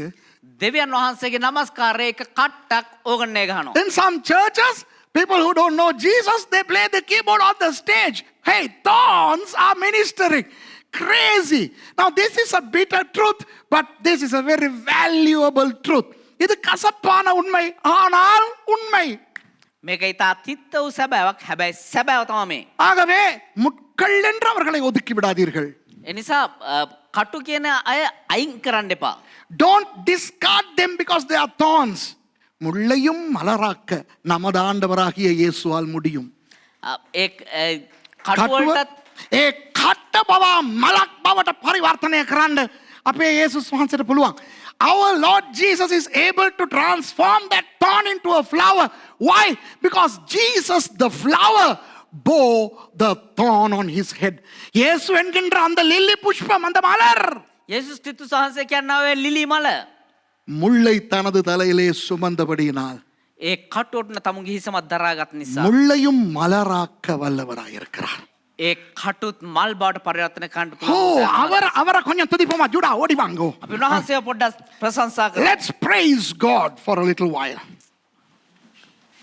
I just want to know, are you enjoying the presence of God? தேவனுடைய சமூகத்தை நீங்க என்ஜாய் பண்ணிக்கிட்டு இருக்கீங்களா? දෙවියන් වහන්සේගේ අභිමුඛත්වය ඔබ භුක්ති විඳිනවද? உங்களுடைய வீடுகளிலே தேவனுடைய சமூகத்தை என்ஜாய் பண்ணிக்கிட்டு இருக்கீங்களா? ඔබගේ නිවසේ සිට ඔබ දෙවියන් වහන්සේගේ අභිමුඛත්වය ප්‍රීතියෙන් භුක්ති විඳිනවද? மிகுதி எல்லாவற்றையுமே ஒரே அடியா நம்ம பார்த்துருவோம்ப்பா. අපි ඉතුරු සියල්ලක්ම අපි දීර්ඝව මෙහෙම බලමු.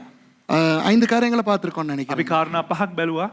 Are we done with 5 things? Okay, then put the next slide with, let's see what's next. அடுத்தது பாப்போமா? මීළඟ කාරණාව බලමුද? 6வது காரியம், 6වෙනි කාරණාව 118வது சங்கீதம் ගීතාවලිය 118 12வது வசனம். 12වෙනි පදය. Psalm 118 and verse 12. பாருங்கள், இது ரொம்ப முக்கியமான ஒரு வசனம் நமக்கு கிறிஸ்தவர்களுக்கு. කිතුණුවන්ට මේක ඉතා වැදගත් වූ වචනයක්. This is very important for us Christians. May I read this? This is a poetry. This is a song. So we need to derive the truth from the poetical expression. இது ஒரு கவிதை, இது ஒரு பாடல். මේක එක කවියක්, මේක එක ගීතයක්. அதில் என்னத்தை ஆண்டவர் சொல்ல வருகிறார் என்று நாம் புரிந்து கொள்ள வேண்டும். මේන් දෙවියන් වහන්සේ මොනවද කියන්නේ කියලා අපි වටහා ගත යුතුයි. தேனீக்களை போல என்னை வளைந்து கொள்கிறார்கள், முள்ளில் பற்றின நெருப்பை போல அணைந்து போவார்கள். கர்த்தருடைய நாமத்தினால் அவர்களை சங்கரிப்பேன்.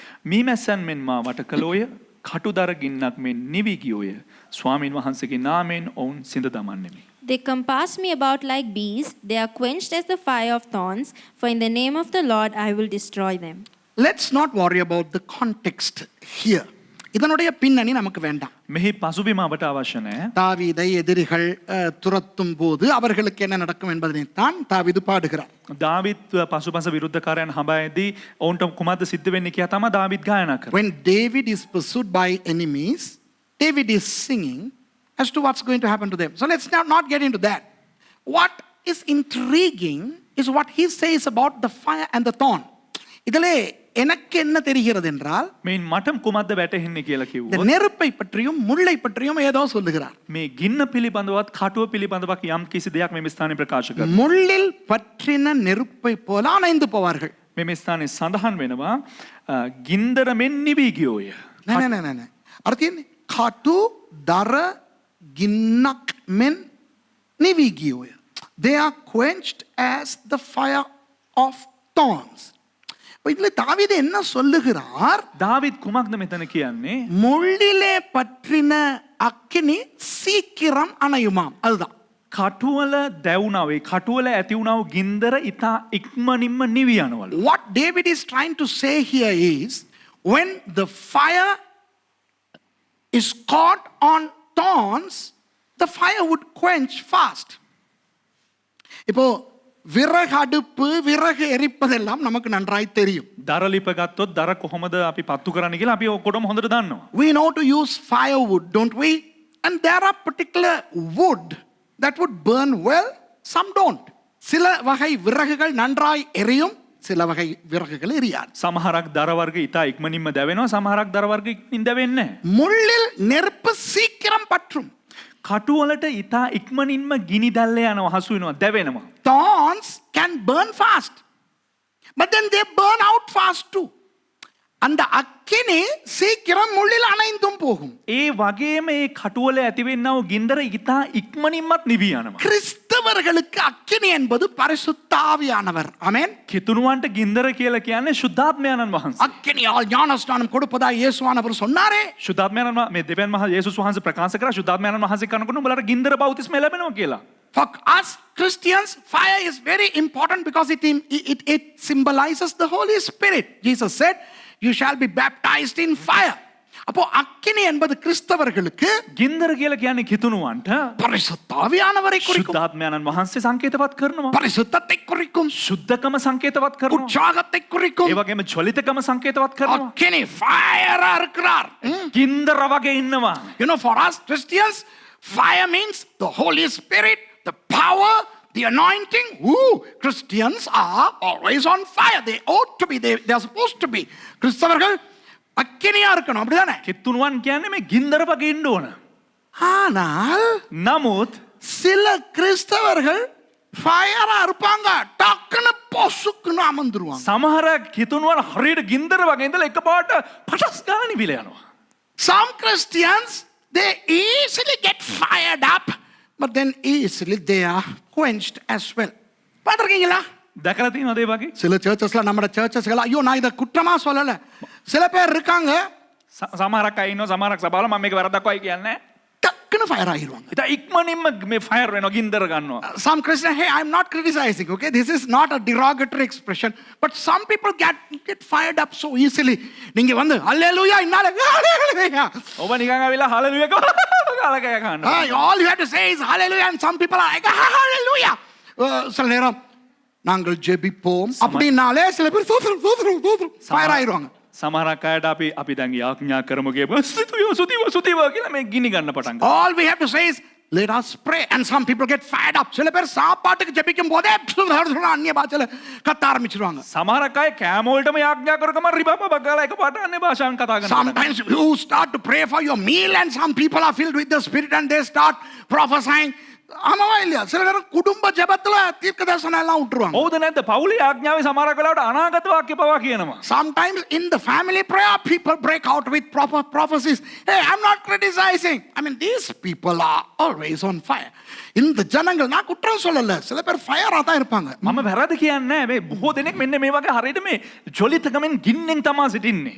ஆனால் හැබැයි இவர்களில் நிறைய பேருக்கு මොවුන්ගෙන් බොහෝ දෙනෙක් இந்த பெரிய ஃபயர் பிரிகேட், தீயணைப்பு இதுல வந்து பெரிய ஹோஸ் எல்லாம் பிடிச்சு அமர்த்த தேவையில்லை. නිකන් මේ ලොකු ගිනි නිවන හමුදාවෙන් ඇවිත් මේ හෝස්සේ මල්ලලා අර ඒ කට්ටිය එහෙම නිමන්න අවශ්‍ය නැහැ කට්ටිය. Not all of them, but most of these people don't need a fire brigade to come and quench their fire.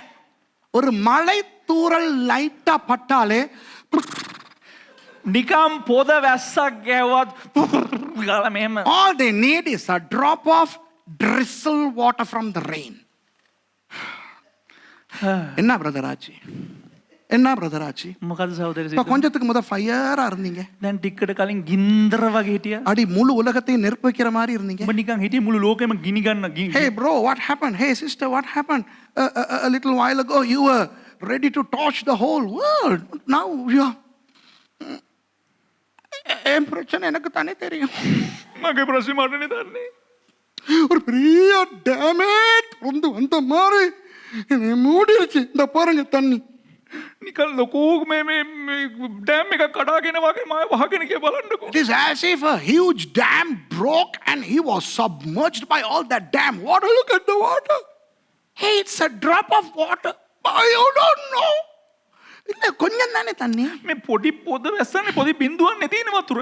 இதுக்கா அமர்ந்தீங்க? මේකටද නිමුනේ? Is it for this drop of water that your fire was going? Yeah, but for you, this is a small drop. But for me, it's a dam water. I mean, not the bad dam, real dam water. உங்களுக்கு இது ඔයාට මේක පොඩ්ඩක්ද? எனக்கு தானே தெரியும். It's not Martin Lawrence dam. This is different dam. Okay. Dam. Oh, fluffy. Dam. You know, not that dam. This is water dam. Okay. அப்போ ஆமாவா இல்லையா? හවුද නැද්ද? அப்போ இயேசுவானவர் යේසුස් වහන්සේ அப்போ இது என்ன அந்த முள்ளில பற்றினது மாதிரி இயேசுவானவர் என்ன செய்கிறார்? යේසුස් වහන්සේ මොනවද කරන්නේ මේ කටුවක් දැවුනා වගේ உன்னுடைய முள்ளை எல்லாம் நான் சுமந்தபடியினால் නුඹේ කටු සියල්ලක්ම මා දරාගත්ත නිසා இங்கிலீஷ்ல சொன்னா தான் நல்லா இருக்கும். இங்கிலீஷ்ல சொன்னா தான் நல்லா இருக்கும். ඉංග්‍රීසි කිව්වනම් තමයි හොඳට තියෙන්නේ. If I say this in English, it will be nice, but not very nice to some people. So for those of you to who it is not going to be nice, forgive me. So it's my advance apology. Hey, this little drip or drop seems to be water from a dam. Jesus says, since I bore that as a crown of thorns, don't give a damn.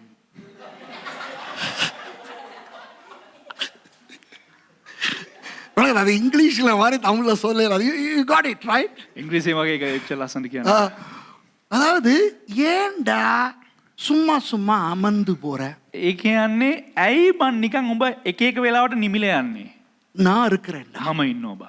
எல்லா முட்களையும் உனக்காக தலையில சுமந்த நான் இருக்கும்போது හැම දෙයක්ම මේ මගේ හිසේ මම දරාගත් අවස්ථාවේදී உன் மேல தண்ணியே வந்து டேம் மாதிரி விழுந்தாலும் උඹ මතට මේ වතුර ගඟක්ම ගලාගෙන උඹ හිස මතට වැටුණා. சுனாமி பேரலையாக உன்மேல் வந்தாலும் සුනාමි රළ පිටින් උඹට ආවත් உன் முட்களை சுமர்ந்த நான் இருக்கிறேனடா. හැබැයි උඹේ ওই කටු උස්සන්න මම ඉන්නවා. Jesus is saying it doesn't matter if you are submerged by a tsunami wave. I am there. I baptized you with the fire. நான் தான் உனக்கு அக்கினி ஞானஸ்நானத்தை கொடுத்தேன். මම තමයි උඹට ගින්දර බෞතිස්මය දුන්නේ. ஆகவே கிறிஸ்தவர்களே, உங்கள் நெருப்பை இழந்து போகாதீர்கள். ඒ නිසා මේ කිතුනේ නුඹලාගේ ගින්දර නුඹලා නිවා දමන්න එපා. உங்களுக்காக அவர் முட்களை சுமந்திருக்க නුඹලා උදෙසා උන්වහන්සේ කටු සියල්ලක්ම දරාගෙන සිටිනකොට நீங்கள் ஏன் முள்ளை போல இருக்க வேண்டும்? හැබැයි ඇයි නුඹ විතරක් කටුවක් වගේ ඉන්නම ඕන? Since Jesus has borne our thorns, why do we need to be like a thorn? Easily fired up, easily quenched. Hey, that's not Christianity. That's stupidity. That's naivety. விளங்குதா? கிறிஸ்தவர்கள் எப்படி இருக்கணும் தெரியுமா? කිතුනුවන් කොහොමද දන්නවද ඉන්න ඕන? ஃபயரா இருக்கணும். ගින්දර වගේ ඉන්න ඕන. அவ்வப்போது அலைகள் வந்து கொஞ்சம் நெருப்ப தணிக்கும். මේ එක එක වතාවට රළ එහෙම පැමිණිලා ගින්දර නිවා දමයි. Yes, there are waters that would come and submerge us, wash us away. But we need to be rekindled fast because we are supposed to be on fire all the time. நாம் எப்பொழுதும் எங்களை பத்த வச்சுக்கிட்டே இருக்கணும். முள்ளு மாதிரி இருக்க கூடாது. අපි නිරතුරුවම අපි ගිනි දැල්ලක් වගේ අපි ප්‍රකාශ වෙමින් සිටින්න අවශ්‍ය නිකන් කටුවක් වගේ නෙවෙයි. அவர் நமது முட்களை எல்லாம் சுமந்து விட்டார். මන්දියත් උන්වහන්සේ අපේ කටු සියල්ලක්ම දරාගත් නිසා. ஹalleluya சொல்லுவோமா எல்லாரும்? ஏழாவது சீக்கிரம் හත්වෙනි කාරණාව. எந்த தெய்வமே 12 பிந்திருச்சு. நமக்கு என்ன எல்லாம் லாக்டவுன்ல இருக்கு. අපි ඔක්කොමලාම ලොක්ඩවුන් එකේ ඉන්න කිසි ප්‍රශ්නයක් නැහැ. இப்போ ஏசாயா 32:13 வாசிப்போம். Isaiah chapter 33 and verse 32. යසායා 32 වෙනි පරිච්ඡේදයේ 13 වෙනි පදය අපි කියවමු. Isaiah chapter 32 and verse 13. கவனிங்க. ஏசாயா 32ஆம் அதிகாரம் 13வது வசனம். என் ஜனத்தினுடைய நிலத்திலும் களி கூர்ந்திருந்த நகரத்தில் உள்ள சந்தோஷம் நிறைந்த எல்லா வீடுகளிலும் முட்செடியும் நெருஞ்சிலும் முளைக்கும். මාගේ සෙනගගේ බිම්වල කටුත ගොකටුද හටගන්නේය. ප්‍රීතිමත් නගරයේ සියලු ප්‍රිය ගෙවල් වල පවා එසේ වන්නේය. Upon the land of my people shall come up thorns and briars, ye upon all the houses of joy in the joyous city. இது கொஞ்சம் கிறிஸ்தவர்களுக்கு கஷ்டம்.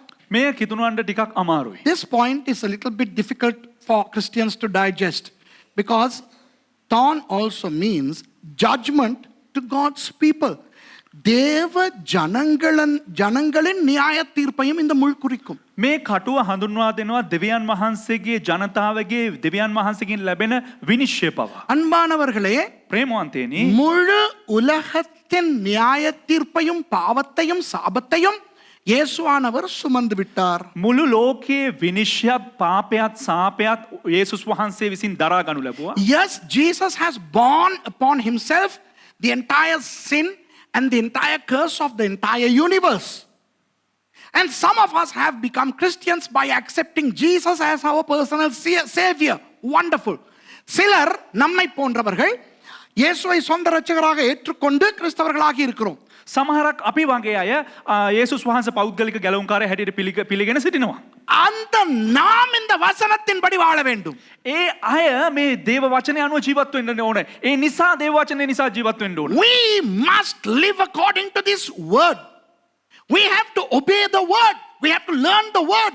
வசனத்தை படிக்க வேண்டும், වචනය අපි ඉගෙන ගන්න ඕන. கற்றுக்கொள்ள வேண்டும், අපි ඒ ගැන හදාරන්න අවශ්‍යයි. அதற்கு கீழ்ப்படிய வேண்டும். ඒට කීකරු වෙන්නත් අවශ්‍යයි. வசனத்தின்படி வாழ வேண்டும். වචනය අනුකූලව ජීවත් විය We යුතුයි. need to live according to the word of God.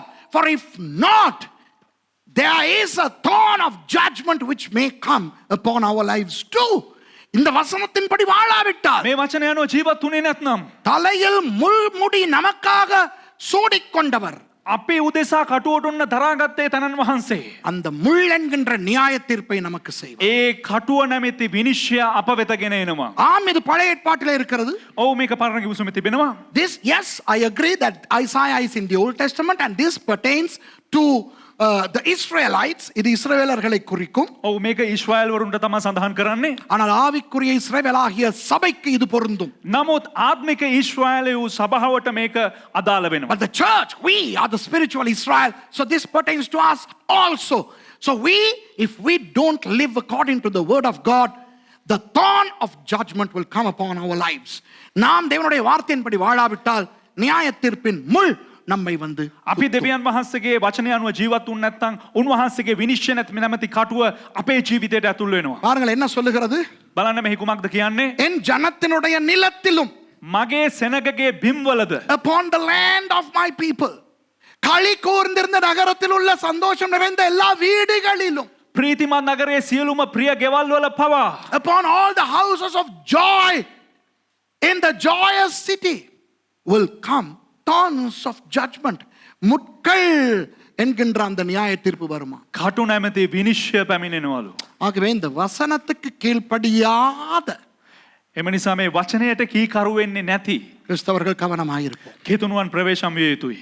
We need to be very careful. Christians, we need to obey the word of God. சரி, எட்டாவது குறிப்புக்கு போவோம். අටවෙනි කාරණාවට අපි යමු. அதுவும் ஏசாயாவிலே தான் இருக்கிறது 33ஆம் அதிகாரத்திலே. එයත් යසායා පොතේ 33 වෙනි පරිච්ඡේදයේ තිබෙන්නේ. Come on, go to the next slide. Number 8. That is also found in Isaiah. What happened to your computer? Right. Okay, இதிலே பாருங்கள், ஏசாயா 33லே 12 வேற ஆட்களுக்கு பத்தி இருக்கு. 33 වෙනි පරිච්ඡේදයේ 12 වෙනි පදේ වෙනත් කට්ටියකට මේ ස්ථානයේ සඳහන් වෙනවා. Isaiah 33 verse 12. ஜனங்கள் சுண்ணாம்பை போல நீற்றப்படுவார்கள், வெட்டப்பட்ட முட்செடிகளைப் போல தீயில் எரிக்கப்படுவார்கள். ජනයෝ හුණු පිලිසිම් මෙන්ද කපා ගින්නෙන් දවා දමනු ලබන කටුගස් මෙන්ද වන්නෝය. And the people shall be as the burnings of lime, as thorns cut up shall they be burnt in fire. Hey, don't worry. The people here are not the Israelites. It's not us. இந்த இடத்துல வருகிற ஜனங்கள் இஸ்ரவேலர்களும் அல்ல, நாமும் அல்ல. මෙම ස්ථානයේ ඉන්න ජනතාව ඊශ්‍රායල් ජනතාවක් නොවේ, අපිත් නොවේ. நீங்கள் அந்த ஏசாயா 33 பார்த்தால் යසායා 33 වෙනි පරිච්ඡේදය ඔබ බලුවා නම් இந்த இடத்துல வருகிற ஜனங்கள் அசீரியர்கள். මෙම ස්ථානයේ කතා කරනව ජනතාව අසිරිවරුන්, අසිරියානුවන්. If you look at the context of Isaiah chapter 3, the people there are Assyrians. Now why is God so mad about Assyrians? ஏன் ஆண்டவர் அசீரியர்களை குறித்து இவ்வளவு கோபமாக இருக்கிறார்? ඇයි දෙවියන් වහන්සේ අසිරියානුන් කෙරෙහි මෙච්චර කෝපෙන් සිටින්නේ? பாருங்கள், அசீரியர்கள் சுண்ணாம்பை போல நீற்றப்படுவார்களாம். බලන්න අසිරියානුවන් හුණු පිලිසිම් මෙන්ද කපා ගන්නෝය. The people, the Assyrians, shall be burnt like what? Lime. Ooh. And then they'll be like thorn. They'll be cut off. முட்களை போல வெட்டப்படுவார்கள். ஏன் ஆண்டவர் அவ்வளவு கோபமா இருக்கிறார் அசீரியர்களை பற்றி? කටුගස්මෙන් දමා දමනවලු කපා දමනවලු ඇයි දෙවියන් වහන්සේ එතරම් අසිරියානුන් ගැන කෝපෙන් සිටින්නේ? கவனிங்க அசீரியர்களே தேவனற்றவர்கள். අවධානය යොමු කරන අසිරියානුන් කියන්නේ දෙවියන් වහන්සේ නැති අය. அவர்களுடைய தலைநகரம் தான் நினிவே. ஞாபகம் இருக்கா? யோனா. ඔවුන්ගේ අගනගරේ තමයි නිනිවේ. මතකද යෝනා ගියා? Remember, Nineveh was their capital. Jonah and all. Shalmaneser, Sennacherib. I mean, these are prominent names of evil rulers of Assyria. Assyria மக்களே சரியில்லை, பாவிகள். අසිරියාවේ ජනතාවම හරි නෑ. ඔවුන් පව්කාරයන්. அவங்கள பத்தி ஏன் இவ்வளவு கோபப்படணும் ஆண்டவர்? එහෙනම් ඇයි දෙවියන් වහන්සේ මොවුන් ගැන මෙතරම් කෝප වෙන්න ඕන? Why would God be so mad with them? Is it because of their idolatry? அவர்களுடைய விக்கிரகாராதனைக்காகவா? ඔවුන්ගේ රූප නමස්කාරය නිසාද? அவர்களுடைய பாவங்கள் நிமித்தமாகவா? ඔවුන්ගේ පාපයන් නිසාද? Was it because of their sin? Let me tell you. The Assyrians were so proud. It is their pride that God was mad about. அசீரியர்கள் பெருமை பிடித்தவர்கள். අසරියානුවන් හරි උඩඟුවේ. அந்த பெருமையை தான் ஆண்டவருக்கு பிடிக்கவில்லை. ඒ උඩඟුකම තමයි දෙවියන් වහන්සේට පෙන්වන්න බැරි වුණේ. அசீரியர்களுடைய பெருமையே ஆண்டவருக்கு பிடிக்கவில்லை என்றால் අසිරියානුවන්ගේ උඩඟුකම දෙවියන් වහන්සේට පෙන්වන්න බැරි නම් கிறிஸ்தவர்களுடைய பெருமையை பொறுத்துக் கொள்வாரா? කිතුණුවන්ගේ උඩඟුකම උන්වහන්සේ දරාගයිද? If God cannot stand the pride of the Assyrians, would he stand the pride of Christians? அதனால் தான் வேதத்தில் சொல்கிறார் பெருமை உள்ளவனுக்கு எதிர்த்து நிற்கிறார் என்று. එම නිසා තමයි බයිබලයේ කියන්නේ උඩඟුකමට දෙවියන් වහන්සේ විරුද්ධව සිටිනවා උඩඟුවට. That is why the Bible says God resists the proud. Why did Satan fall from heaven? Pride. சாத்தான் ஏன் பரலோகத்திலிருந்து விழுந்தான்? லூசிஃபர். සාතන් ඇයි ලුසිෆර් ස්වර්ගයේ සිට පැටුනේ? பெருமை. උඩඟුකම නිසා. அதனால் அவனுக்கு பெருமையின் பலம் தெரியும். එම නිසා ඒ උඩඟුකමේ බලය යකාට දන්නවා. He knows the power of pride, so he brings it into the church in the form of happiness, joy, testimony. அதனால் பிசாசு என்ன பண்ணுகிறான்? එම නිසා යක්ෂයා මොනවද කරන්නේ? அந்த பெருமையை சபைக்குள்ளே கொண்டு வருகிறான். ඒ උඩඟුකම සභාව තුලට ගෙනවා வேறு பெயரிலே. වෙන නමකින්. என்ன? சந்தோஷம், කොහොමද සන්තෝෂය කියන නමෙන්? சாட்சி, සාක්ෂිය කියන නමෙන්. கர்த்தருக்கு ஸ்தோத்திரம். ස්වාමින් වහන්සේට ස්තුති වේවා. நான் இது பெருமைக்காக சொல்லல. මම මේක මගේ උඩඟුකමට කියලා නම් කියන්නේ. கிழிஞ்சுது. அங்க இருந்து ஸ்டார்ட் பண்றது எல்லாம் பெருமை. අන්න අතන ඉඳලා පටන් ගන්න එකම උඩඟුකම තමයි. So some testimonies of some people, I praise and thank God. I'm not saying this because of pride, but from the but it's all pride. இந்த பெருமைக்காக சொல்லலன்னு தொடங்குவாங்க தானே. මේ උඩඟුකමට නම් මම ඕන්න කියන්නේ නැහැ කියලා පටන් ගන්නව නේද? அவர்கள் கர்த்தரை அப்படியே பரலோகத்திலிருந்து கீழே கொண்டு வருகிறவர்கள். ඕන් ස්වාමින් වහන්සේ එහෙම් පිටිම ස්වර්ගෙන් බස්සන්නව ඔය. ஏன் தெரியுமா? ඇයි දන්නවද? அவர்களை எதிர்த்து நிற்க அவர் இறங்கி வருகிறவராக இருக்கிறார். உன்ட்ட இறங்கி வசிட்ட கண்ட உன்வாச ஸ்வர்கின் பெசேனவாஹா. You know, these people can bring God's presence down to where they are. Why? Because God comes from the heaven to resist them. சந்தோஷம். ஐயோ நான் சந்தோஷப்படுறேன். சந்தோஷம் அனே மாமா சந்தோஷம். ஏன் தெரியுமா? ஐ தன்னோது ஆண்டவர் எனக்கு இப்படிலாம் தந்திருக்கார், இப்படிலாம் தந்திருக்கார்னு தனக்கிட்ட இருக்கிறதெல்லாம் சொல்லுவாங்க. දෙවියන් වහන්සේ මට මෙහෙම දීලා තිනවා, එහෙම දීලා තිනවා, අරහෙන් දීලා තිනවා කියලා දීලා තිනවා කොහොම දේවල් කියාගෙන ඉන්නවා. 1977 1977 அன்றைய நமது புதிய ஜனாதிபதி ஜே.ஆர். ஜெயவர்தன அவர்கள் එදා අපේ රටේ ඒ අලුත් ජනාධිපති ජේ.ආර්. ජයවර්ධන මැතිතුමා அவர் மூலமாய் ஒரு திறந்த பொருளாதாரம் இலங்கைக்கு அறிமுகமானது. ඔහු කරුණු කොටගෙන ලොකු ආර්ථික සඵලත්වයක් ලැබුණා. Do you remember, those of you who are old enough, do you remember in 1977 when our President J.R. Jayawardena, when he opened Sri Lanka for world economy? Wow, we started getting foreign things into Sri Lanka and our people started going abroad for work. வெளிநாட்டு பொருட்கள் எல்லாம் இலங்கைக்கு வர ஆரம்பித்தன. ලෝකේ බොහෝ බඩු භාණ්ඩ පැමිණෙන්න පටන් ගත්තා ලංකාවට. இலங்கையில் இருக்க நிறைய பேர் மத்திய கிழக்கு நாடுகளுக்கு தொழிலுக்கு போனாங்க. ලංකාවේ ඉන්න බොහෝ දෙනෙකුත් මැද පෙරදිග රටවල් වලට වැඩ කාර්යයන් සඳහා ගියා. ஆரம்ப காலத்துல முஸ்லிம்களுக்கு தான் நிறைய ஜாப் கிடைச்சிச்சு. ආරම්භ කාලේ මුස්ලිම් වරුන්ට තමයි බොහෝ රැකියා ලැබුණේ. So in those early days, it was the Muslims who first started going as housemaids to the Middle East. And boy, after they come back, how they say certain things. அவங்க இலங்கைக்கு வந்த பிறகு அங்க ஜாப் எல்லாம் செஞ்சுட்டு வரும்போது என்ன சொல்லுவாங்க? ඔවුන් එහි රැකියා කරලා හමාර වෙලා ලංකාවට එනකොට ඔවුන් මොනවද දන්නවද ප්‍රකාශ කරන්නේ? உங்களுக்கு இந்த கதை தெரியுமா? எங்க வீட்டுக்கு சாரப்பாம்பு வந்துச்சு. අපේ ගෙදරට කෙරෙන්නේ ආවා. ஏண்டலா அந்த சாரப்பாம்பு வந்து எங்கட ஃப்ரிட்ஜ்ல ஏறி அப்படி பனிக்காய் போயிட்டு அந்த டிவி கிட்டால போயிட்டு டிவி அந்த 20 இன்ச் கால டிவி ஒன்று இல்லையா எந்த புள்ள அந்த டிவியை பார்த்துக்கிட்டு இருக்கக்குள்ள அந்த பாம்பு டிவிக்குள்ள போயிட்டு நான் பொல்ல எடுத்துட்டு வந்து அடிக்கக்குள்ள ஐயோ நான் பயந்துட்டு அடிச்சா டிவி ஓடையும் செல்லி ஐ சுட்டி பக்கத்து விட்டு நானா வந்துட்டு அடிச்சேன் அடிக்கக்குள்ள வாஷிங் மெஷின்ல பட்டுச்சுவா ඒක ඉතින් කියන්න බෑ ඉතින් ගැරන්ඩිය ආවලු ඒ ගැරන්ඩිය ෆ්‍රිජ් එකෙන් නැග්ගලු ඊට පස්සේ අර අඟල් 20 සෝනි ටීවී එක ළඟින් බෑලාලු වොෂින් මැෂින් එක ගාවට ගියේ පොල්ලක් අරගෙන ගහන්න යනකොට එතන තියනවලු අර 2 in 1 සෙට් එක මගේ අම්මෝ அந்த சாரப்பாம்பு வந்தது அப்படி ஒரு பாம்பே வரல එහෙම ගැරන්ඩියෙක්ම ආවේ නැහැ. ஆனா அந்த வீட்டுல இருக்கிற பொருட்களை சொல்றதுக்கு හැබැයි අර ගෙදර තියෙන බඩු ඔක්කොම කියලා පෙන්නන්න இல்லாத பாம்பை வர வைக்கிற தாத்தா மாதிரி இருந்தாங்க அந்த காலத்துல මේ නැති ගැරන්ඩි ගෙන්නපු අම්මලා හිටියේ ඒ කාලේ. ஏண்டல்லா ஐயோ என்னை போட்டு தள்ளிடுவாங்களோ தெரியாது you know ISIS sorry you know some people they say how guarantee how do you a rat snake came into the house got onto that fridge and you know went by the 20-inch color Sony TV to the washing machine to the cooker rice cooker why I mean a rat snake never came they just want to say to the others that they have all those accoutrements in their houses hey some Christians testified just like that சில கிறிஸ்தவர்களுடைய சாட்சி அப்படியே தான் இருக்கும். සමහර කිතුණුවන්ගේ සාක්ෂිත් මෙන්න මේ වගේ තමයි. அந்த ஃபர்தாவை மட்டும் போட்டா இதுதான் அந்த தாத்தா. මේ අර පර්දාව දැම්මා නම් එයා තමයි අක්කා. கர்த்தருக்கு ஸ்தோத்திரம். ස්වාමීන් වහන්සේට ස්තුති වේවා. ஐயோ தொடங்குனா பெருமை பாஸ்டர்ஸ்க்கும் சில இந்த வியாதி வந்திருக்கு. හැබැයි පටන් ගත්තා නම් උඩකුම අයියෝ සමහරක් පාස්ටර්ස්ලටත් මේ උඩකුම ඇවිල්ලා. விளங்குதா? சில கிறிஸ்தவ இமாம்மார் வந்து இருக்கிறே தானே. நான் கூட்டு வாக்கக்குள்ள சைத்தான் பேய்த்திருச்சு நான் சைத்தானுக்கு ஒரு சத்தம் தான் விட்டேவா அந்த மாதிரி இன்றைக்கு ஊழியக்காரர்களுக்கு கூட பெருமை வந்திருக்கிறது. ඉතින් මෙන්න මේ වගේ සමහරක් සේවකයන්ටත් මේ උඩකුකම උන්ගේ ජීවිතවලට ඇතුල් වෙනවා. Even some ministers of God are stricken by pride. Hey, I have been talking about this many Sundays now. நிறைய ஞாயிற்றுக்கிழமைகளில் நான் இந்த பெருமையை பற்றி பேசிட்டேன். சரி சிரிக்கிறதை இப்ப விடுவோம். இப்ப சீரியஸா வருவோம். මේ බොහෝ ඉරුදින මේ උඩකුකම පිළිබඳව මම කතා කරනවා.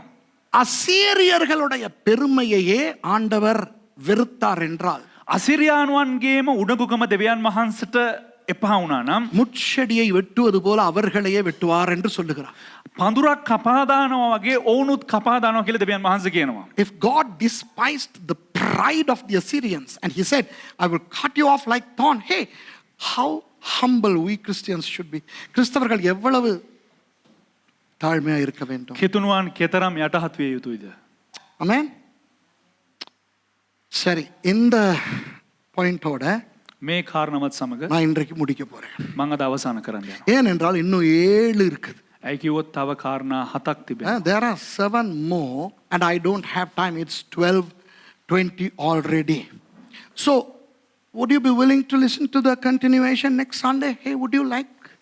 உங்களுக்கு விருப்பமா அடுத்த ஞாயிற்றுக்கிழமை இதை நாங்கள் தொடருவோமா? ඔබලාට කැමතිද අපි ඊළඟ ඉරුදිනත් මේ දේ අපි නැවත ආරම්භ කරනවට? அப்போ ஆண்டவராகிய இயேசு இந்த பாயிண்ட்ல நான் முடிச்சிட்டு நாங்கள் ஆண்டவரை ஆராதிச்சுட்டு முடிக்க போறோம். මේ කාරණයක් සමග මම අවසන් කරනම් අවසන් කරන්නේ නමස්කාරයත් සමග. You know, I'm going to finish with this topic. Imagine Jesus. இயேசுவை கொஞ்சம் சிந்தித்து பாருங்கள். යේසුස් වහන්සේ පොඩ්ඩක් කල්පනා කරන්න. அவர் அந்த முள் முடியை சுமந்த பொழுது උන්වහන්සේ කටු ඔටුන්න පළඳින අවස්ථාවේ පළඳවන අවස්ථාවේ எவ்வளவு ஒரு பெரிய அவமானத்தை அவர் சுமந்தார். කෙතරම් ලොකු අවමානයක් උන්වහන්සේ පැළඳගත්තද? Imagine the humiliation he had to endure. Now who was and is and ever will be Jesus. அன்றும் இன்றும் என்றும் இயேசு யார்? එදත් අදත් හෙටත් යේසුස් වහන්සේ කවුද? ராஜாதி ராஜா, උන්වහන්සේ රජුන්ගේ රජතුමා. தேவாதி தேவன். උන්වහන්සේ දෙවියන් වහන්සේගේ දෙවියන් වහන්සේ. He is the King of Kings and the Lord of Lords, and he allowed the thorny crown to be placed upon his royal head. அவருடைய அந்த ராஜரீக தலையிலே උන්වහන්සේගේ ඒ රාජකීය සිරස මත முள் முடியை தரிக்க அவர் அனுமதித்தார். ඒ කටු ඔටුන්න පලන්දවන්ඩ අනුමතය ලබා දුන්න. உலகத்திலே எந்த ராஜாவுக்கு எத்தனை அழகான கிரீடம் இருக்கட்டும், ලෝකේ ඕනම රජකෙනෙකුට කෙනෙකුට ඕනම ලස්සන ඔටුන්නක් තිබ්බදේ. இயேசுவானவருடைய தலையிலே அவருடைய ராஜ கிரீடம் எப்படிப்பட்ட ஒரு கிரீடமா இருக்க வேண்டும் யோசித்து பாருங்க. හැබැයි යේසුස් වහන්සේගේ සිරස මත ඒ රජතුමාගේ හිස මත කෙතරම් ලොකු විශාල ලස්සන ඔටුන්නක් තිබිය යුතුයිද? We know of many crowns of kings, monarchs from all over the world throughout the history. What a wonderful crown should Jesus be wearing as the King of Kings. Imagine his heavenly crown. I mean, it's unimaginable. On that head, he wore the thorny crown. அந்த தலையிலே ඒ සිරස මත முள்முடியை சூடினார். ඒ කටු ඔටුන්න පැළඳ. எவ்வளவு தன்னை தாழ்த்தினார். කෙතරම් තමාව යටහත් කරාද. How humble he was to endure that humiliation. அந்த அவமானத்தை, நிந்தையை தாங்கும் அளவுக்கு தன்னை தாழ்த்தினார். ඒ අවමානයේ ඒ නින්දාව දරාගන්නා තරමට උන්වහන්සේ තමාව යටහත් කළා. கிறிஸ்தவர்கள் எவ்வளவு தாழ்மையா இருக்க வேண்டும். එසේනම් කිතුණුවන් කෙබඳු ආකාරයට යටහත් විය යුතුද? Christians, how humble we should be. I mean, we should be humble. Ooh, at least 1% of Jesus. இயேசுவை போல அட்லீஸ்ட் ஒரு குறைந்தபட்சம் ஒரு வீதமாவது தாழ்மையா இருக்க. යේසුස් වහන්සේ වගේ අඩුම තරමින් 100%ක්වත් අපි යටහත් විය යුතුයි. அநேக கிறிஸ்தவர்களுக்கு பெருமை, බොහෝ කිතුණුවන්ට උඩඟුකම. அவர்களுக்கு இருக்கிற ஆவியின் வரங்களை குறித்து பெருமை. ඔවුන්ට තිබෙනව ආත්මික දීමනවල් පිළිබඳ උඩඟුකම. Many Christians are proud of their spiritual gifts. Many pastors are proud of the number of people that they have in their churches. அநேக பாஸ்டர்மார் தங்கள் சபைகளில் இருக்கிற மக்களின் எண்ணிக்கை குறித்து பெருமைப்படுகிறார்கள். බොහෝ දාසයන්ට තමාගේ සභාවේ සිටිනා වූ සෙනඟ පිළිබඳව ඔවුන්ට එක උඩඟුකමක් තිබෙනවා. எத்தனை பேருக்கு ஞானஸ்நானம் கொடுத்திருக்கிறேன் என்று பெருமைப்படுகிறார்கள். තමා කී දෙනෙකුට බෞතිස්මය දීලා තිබෙනවද කියලා ඔවුන් උඩඟුකමෙන් පසු වෙනවා. They are proud as to how many people they have baptized and how many branch churches they have had. That's a disease in the lives of some pastors. They are so excited to have many branches. இன்றைக்கு சில pastor mark ஒரு வியாதி. සමහරක් මේ දේවගතිවරුන්ට අද එක ලෙඩක්. என்னன்னா எத்தனையோ கிளைகள் அவருக்கு இருக்குதுன்னு காட்டிக்கிறணும். ඇයි කිව්වොත් තමාට කොච්චර ශාඛාවන් තිබෙනවද කියලා පෙන්වන්න ඕන. சில பாஸ்டருக்கு இருக்க வியாதி, எனக்கு அந்த நாட்டுல ஒரு சர்ச் இருக்கு, இந்த நாட்டுல ஒரு சர்ச் இருக்கு, எனக்கு இஸ்ரவேல்ல சர்ச் இருக்கு, இப்படி எல்லாம் காட்டிக்கிறதுல ஒரு பெருமை. සමහරක් පාස්ලට තියෙන ලෙඩක් තමයි අර රටේ මට සභාවක් තියෙනවා, මේ රටේ තියෙනවා, ඕස්ට්‍රේලියාවේ තියෙනවා, ඊශ්‍රායල් වල තියෙනවා කියන එක එක ලෙඩක්. Some pastors are so proud that they have churches beyond borders in that country and that country. Ooh, I have a church in Israel. Hey, people are so proud. Christians are so proud, and they convert their pride into a testimony, but it's pride in disguise. இவர்கள் அந்த சாட்சி என்ற பெயரிலே பெருமையை பேசிக்கொண்டு திரிகிறார். මොවුන් මේ සාක්ෂි කියන නමින් උඩඟුකම පිළිබඳව කතා කරගෙන සිටිනවා. ஆகவே இன்றைக்கு இந்த முள்ளை பற்றி 8 காரியங்கள் பார்த்திருக்கிறோம். එනිසා මේ කටුව පිළිබඳව අපි කාරණා 8ක් බැලුවා. Today we saw just 8 things about the about the thorn, and Jesus, by wearing the crown of thorns, has dealt with these 8 things. ஆண்டவராகிய இயேசு முள்முடியை தன் தலையிலே சூட்டிக் கொண்டதால் දෙවියන් වහන්සේ වූ යේසුස් වහන්සේ ඒ කටුව ඔටුන්න සිරස මත දරාගත්ත නිසා இந்த 8 காரியங்களையும் அவர் சுமந்து விட்டார். මේ කාරණා 8ම උන්වහන්සේ දරාගනු ලැබුවා. அந்த இயேசு இன்றைக்கு ராஜாதி ராஜாவாக, ඒ යේසුස් වහන්සේ අද රජුන්ගේ රජු ලෙස, தேவாதி தேவனாக දෙවිවරුන්ගේ දෙවියන් වහන්සේ ලෙස எங்கள் மத்தியில் இருக்கிறார். අප මැද්දේ සිටිනවා. Jesus has borne the thorny crowns for us. 8 reasons of which we have already seen. Next Sunday we will deal with the remaining 7. இன்று எஞ்சிய 7 காரியங்களை அடுத்த ஞாயிற்றுக்கிழமை பார்ப்போம். මීළඟ කාරණා 7 පිළිබඳව එන්නා වූ ඉරුදින අපි බලමු. இயேசுவானவர் ராஜாதி ராஜா, යේසුස් වහන්සේ රජුන්ගේ රජ, தேவாதி தேவன். දෙවිවරුන්ගේ දෙවියන් වහන්සේ. Jesus is the King of Kings and the Lord of Lords.